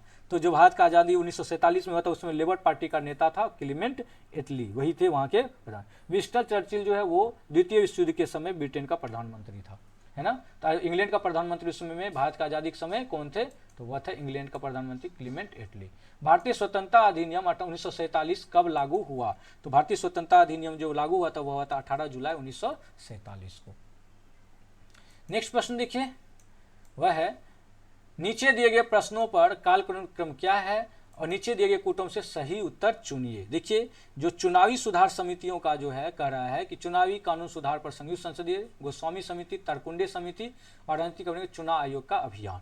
देखिए, अगर हम देखें तो राजनीति के अपराधीकरण के लिए जो चुनाव आयोग का अभियान चला था वो 1993 में वोहरा समिति बना था, ठीक ना, ये ध्यान रखिएगा। चुनावी कानून सुधार पर अगर हम देखें, जो एक संयुक्त संसदीय समिति बनी थी वो बना था 1971-72 में। कब बना था? 1971-72 में। देखिए, मैं आपको डिटेल बता देता हूं, थोड़ी सी आप इस आधार पर कर लीजिएगा। गोस्वामी समिति जो है यह जुड़े हुए 1990 से, और तरकुंडे समिति जो था वो जुड़े हुए 1974-75 में। अब आप आराम से इसको कालक्रमिक आधार पर कर पाएंगे। तो इसका आंसर क्या हो जाएगा? बिल्कुल सही, इसका आंसर हो जाएगा 4, 1, उसके बाद 3 और 2। 4, 1, 3, 2 है। देखिए डी नंबर, आंसर क्या हो गया? D number, 4, 1, 3, 2। नेक्स्ट देखिए है, नीचे दिए गए प्रश्न में अभिकथन और कारण, ठीक ना, देखते हैं। संविधान ने भारत को राज्यों का संघ बताया, न कि एक संघ। क्या ये सही है? बिल्कुल, ये जो है ये सही है, ये सही है। कह रहा है संविधान का अनुच्छेद 1 में कहा गया कि भारत को राज्यों का संघ कहा गया, न कि एक संघ, ठीक ना। दूसरा कहता है भारतीय राजनीति के एक अविनाशी संघ बनाने के बीच राज्यों के बीच समझौते का परिणाम है। ये गलत हो गया, ये कथन गलत है। तो ए सही है और एक क्या हो गया? ए सत्य है और आर असत्य है। तो कौन सा हो जाएगा? B number. नेक्स्ट प्रश्न देखते हैं।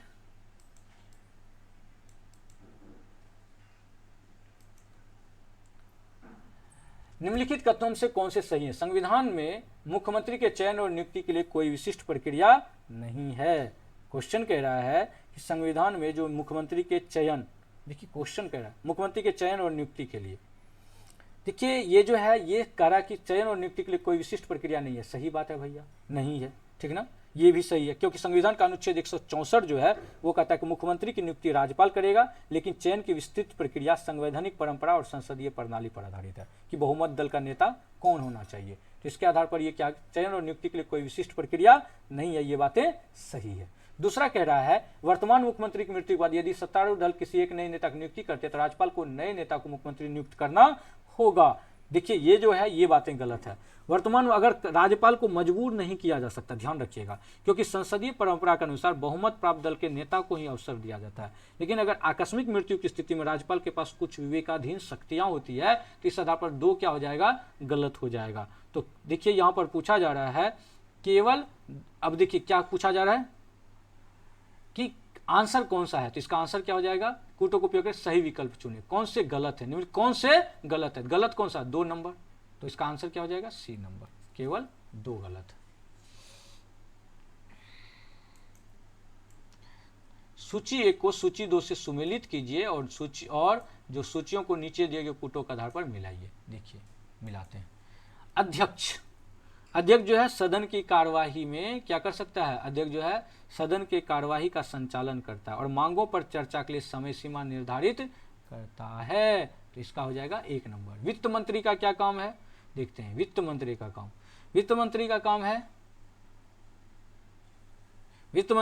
है क्या है कि वो पंचवर्षीय योजना के निर्माण में भाग लेता है, ये हो जाएगा। राष्ट्रपति का काम क्या है, तो राष्ट्रपति का काम संसद में वार्षिक वित्तीय विवरण का उल्लेख करता है, तो सी का हो जाएगा 3। और देखिए उसके बाद कैग का काम क्या है, कार्यपालिका के वित्तीय संचालन की जांच करता है, तो बस सीधा आंसर हो गया। अब इसका आंसर बताइए क्या होगा, ए नंबर, 1 4 3 2, तो आंसर क्या हो जाएगा, ए नंबर। नेक्स्ट प्रश्न देखते हैं।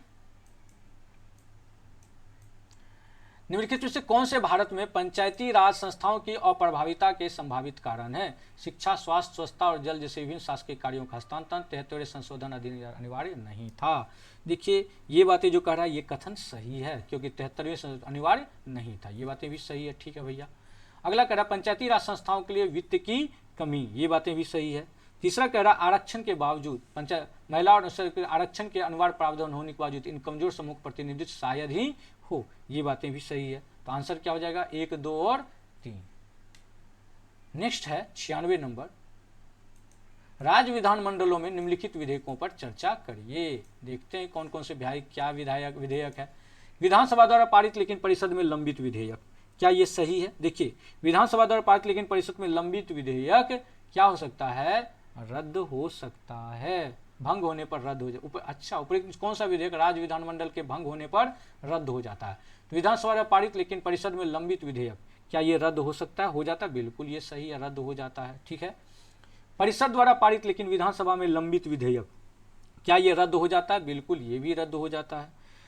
नेक्स्ट कहता है राज्य विधानसभा द्वारा पारित लेकिन राज्यपाल की स्वीकृति के लिए लंबित विधेयक, ये जो है देखिए जो विधेयक राज्यपाल या राष्ट्रपति की स्वीकृति के लंबित है वे विधानसभा भंग होने पर रद्द नहीं होता है, तो इस आधार पर अगर देखें तो तीसरा नंबर गलत है। राज्य विधानसभा द्वारा पारित लेकिन राष्ट्रपति पुनर्लौटाया गया, ये भी भंग नहीं होता, तो इस आधार पर देखें तो कौन सा होगा, 1 और 2, तो आंसर सी नंबर, 1 और 2। नेक्स्ट क्वेश्चन देखते हैं। कौन सी समितियां कार्यपालिका पर नियंत्रण रखने के लिए, देखिए क्वेश्चन है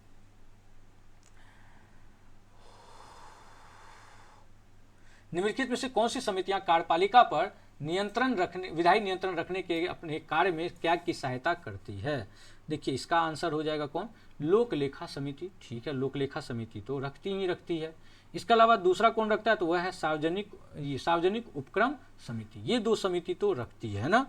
विशेषाधिकार समितियां क्या के कार्य से इसका सीधा संबंध नहीं है, ध्यान रखिएगा। और एस्टिमेट कमेटी जो है ये सरकारी खर्च में जो कमी होती है उसको सुझाव देती है, लेकिन ये भी क्या का सहायता नहीं करता है। इस आधार पर हो जाएगा 1 और 4, कौन सा हो जाएगा, 1 और 4, तो इस आधार पर आंसर कौन सा आ जाएगा, ए नंबर, ठीक है ना, ध्यान रखिएगा, ए नंबर इसका आंसर होगा। लोकलेखा समिति और सार्वजनिक उपक्रम। प्राक्कलन समिति क्यों नहीं होगा, प्राक्कलन समिति इसलिए नहीं होगा क्योंकि मितव्ययिता का सुझाव देता है, ये सीधा तौर पर नहीं है, विधायी नियंत्रण अपने कार्य में क्या की सहायता करते हैं, सीधा तौर पर नहीं है, इसलिए इसका आंसर हो जाएगा ए नंबर। नेक्स्ट देखिए क्वेश्चन है नागरिकता संशोधन विधेयक 2019 के संदर्भ में निम्नलिखित कथनों पर विचार कीजिए। यह अधिनियम अवैध प्रवासियों के निर्दिष्ट वर्ग को भारत में 5 वर्ष के निवास के बाद प्राकृतिकरण द्वारा नागरिकता के लिए आवेदन करने की अनुमति देता है। विधेयक में प्रावधान पूरे देश में लागू। देखिए पहला जो ऑप्शन है वह कह रहा है कि क्या ये देता है, बिल्कुल। देखिए पाकिस्तान, बांग्लादेश और अफगानिस्तान के जो 6 अल्पसंख्यक समुदाय, पहले के आधार पर समझिएगा, 6 अल्पसंख्यक समुदाय हिंदू, सिख, बौद्ध, जैन, पारसी और ईसाई, इसको अवैध प्रवासियों को 5 वर्ष के निवास के बाद नागरिकता की अनुमति दे देता। पहले 11 वर्ष था, अब हो जाता है कितने वर्ष के बाद? 5 वर्ष के बाद, है ना? कितने वर्ष के बाद? 5 वर्ष। तो ये कथन सही है। दूसरा कहता है विधेयक के प्रावधान पूरे देश में लागू है। देखिए आंशिक रूप से ये गलत है या विवादास्पद भी कह सकते हैं ये, क्योंकि लेकिन इसमें छठी अनुसूची जो है उसके आदिवासी क्षेत्र और इनर लाइन परमिट वाले राज्यों को इसमें छूट दी गई है। तो इस आधार पर ये क्या हो गया? ये गलत हो जाएगा। आवर्जन की अंतिम तिथि जो है वो क्या 31 दिसंबर 2014 या उससे पहले है। तो क्या ये सही है? बिल्कुल ये सही है। तो 1 और 3, तो आंसर हो जाएगा डी नंबर। नेक्स्ट देखिए, वह है 98वां संविधान संशोधन अधिनियम के संबंध में निम्नलिखित में से कौन से कथन सही हैं? 98वां संविधान संशोधन अधिनियम अनुच्छेद 371 जे जोड़ा, ठीक ना? बिल्कुल ठीक है, 371 जे जोड़ा, जिसमें हैदराबाद कर्नाटक क्षेत्र के लिए विशेष प्रावधान किया गया। बिल्कुल, कर्नाटक के राज्यपाल को इस क्षेत्र के विकास के लिए विशेष जिम्मेदारी दी गई, कथन सही है। दूसरा कहता है इसका उद्देश्य जो है इस प्रावधान का उद्देश्य क्षेत्र की विकास आवश्यकता पूरा करने हेतु धन के समान आवंटन तो एक संस्थागत तंत्र स्थापित करना है। बिल्कुल, ये भी बातें सही है। अनुच्छेद 371 जे ने क्षेत्र के छात्रों के लिए क्षेत्र के शैक्षणिक और व्यावसायिक प्रशिक्षण संस्थान सीटों का आरक्षण का प्रावधान किया, ये कथन भी सही है। तो इस आधार पर अगर देखिए तो कौन सा हो जाएगा? बी नंबर, 1, 2 और 3। नेक्स्ट प्रश्न है संघ और राज्यों के बीच विधायी संबंधों के संबंध में निम्नलिखित कथनों पर विचार करिए। देखिए, संघ और राज्य का कानून जिसे राष्ट्रपति की स्वीकृति के लिए आरक्षित किया गया और जिस पर उसकी स्वीकृति प्राप्त हो गई, संसद द्वारा पूरे देश के लिए बनाए गए कानून पर प्रबल हो सकता है। बिल्कुल, ये बातें सही है, ठीक है, ये हो सकता है। दूसरा, संविधान स्पष्ट रूप से संघ सूची और समष्टि सूची को राष्ट्र सूची पर प्रभुत्व प्रदान करता है। ये बातें भी क्या है? सही है, बिल्कुल करता है, संघ सूची और समष्टि सूची। तीसरा कहता है राज्य सूची के विषय पर कानून बनाने के लिए राज्य को मामलों को संघ या राष्ट्रपति की पूर्व स्वीकृति के बिना विधानमंडल में प्रस्तुत किया जा सकता है। देखिए, राष्ट्र सूची के विषय पर जो है कानून बनाने के लिए राज्य को राष्ट्रपति के पूर्व स्वीकृति की आवश्यकताएं नहीं होती है, ये ध्यान रखिएगा, ठीक ना? तो इसका ये कथन गलत हो गया। तो 1 और 2 सही होगा। तो कथन जो है 1 और 2 संवैधानिक सिद्धांत के अनुसार सटीक है, ठीक ना? 1 और 2। अब देखिए 1 और 2 तो दिया नहीं गया है, केवल 1 और 2, ठीक ना? 1 और 2 ही होगा इसका आंसर, जो कि ये दिया नहीं है, इस पर ये मुझे डाउटफुल है इसका, ठीक ना? इसका आंसर यहाँ पर जो है 1 और 2 होना चाहिए, तीसरा तो नहीं हो सकता। राज्य सूची में सूचीबद्ध सभी मामलों को संघ या राष्ट्रपति की राज्य सूची में संघ या पूर्व स्वीकृति के बिना विधानमंडल में प्रस्तुत किया पूर्व स्वीकृति के बिना, हाँ, किया जा सकता है। राज्य सूची में सभी मामलों को नहीं किया जा सकता है, नहीं किया जा सकता। तो इसका आंसर 1 और 2 है, नहीं है, तो इसका आंसर डाउटफुल है। तो आप हमारे चैनल पर अगर नए हैं तो लाइक और सब्सक्राइब कीजिए, यहाँ पर कंप्लीट होता है। आप मुझे बता दीजिए कमेंट में कि आपको कितना आया। अब मैं बताता हूँ कि ये क्वेश्चन जो है, ये क्वेश्चन का नेचर बताता है कि जीएस में जिसका 60 सही होगा ना, उसका रिजल्ट जीएस के हिसाब से बन जाएगा, मैथ पर डिपेंड करता है। यहाँ जीएस का कट ऑफ 60 के आसपास जाएगा आज के अकॉर्डिंग, ठीक ना? तो अगर आप हमारे चैनल पर नए हैं तो लाइक और सब्सक्राइब कर दीजिए, और फिर हम मिलते हैं अगले क्लास में अगली वीडियो के साथ। धन्यवाद।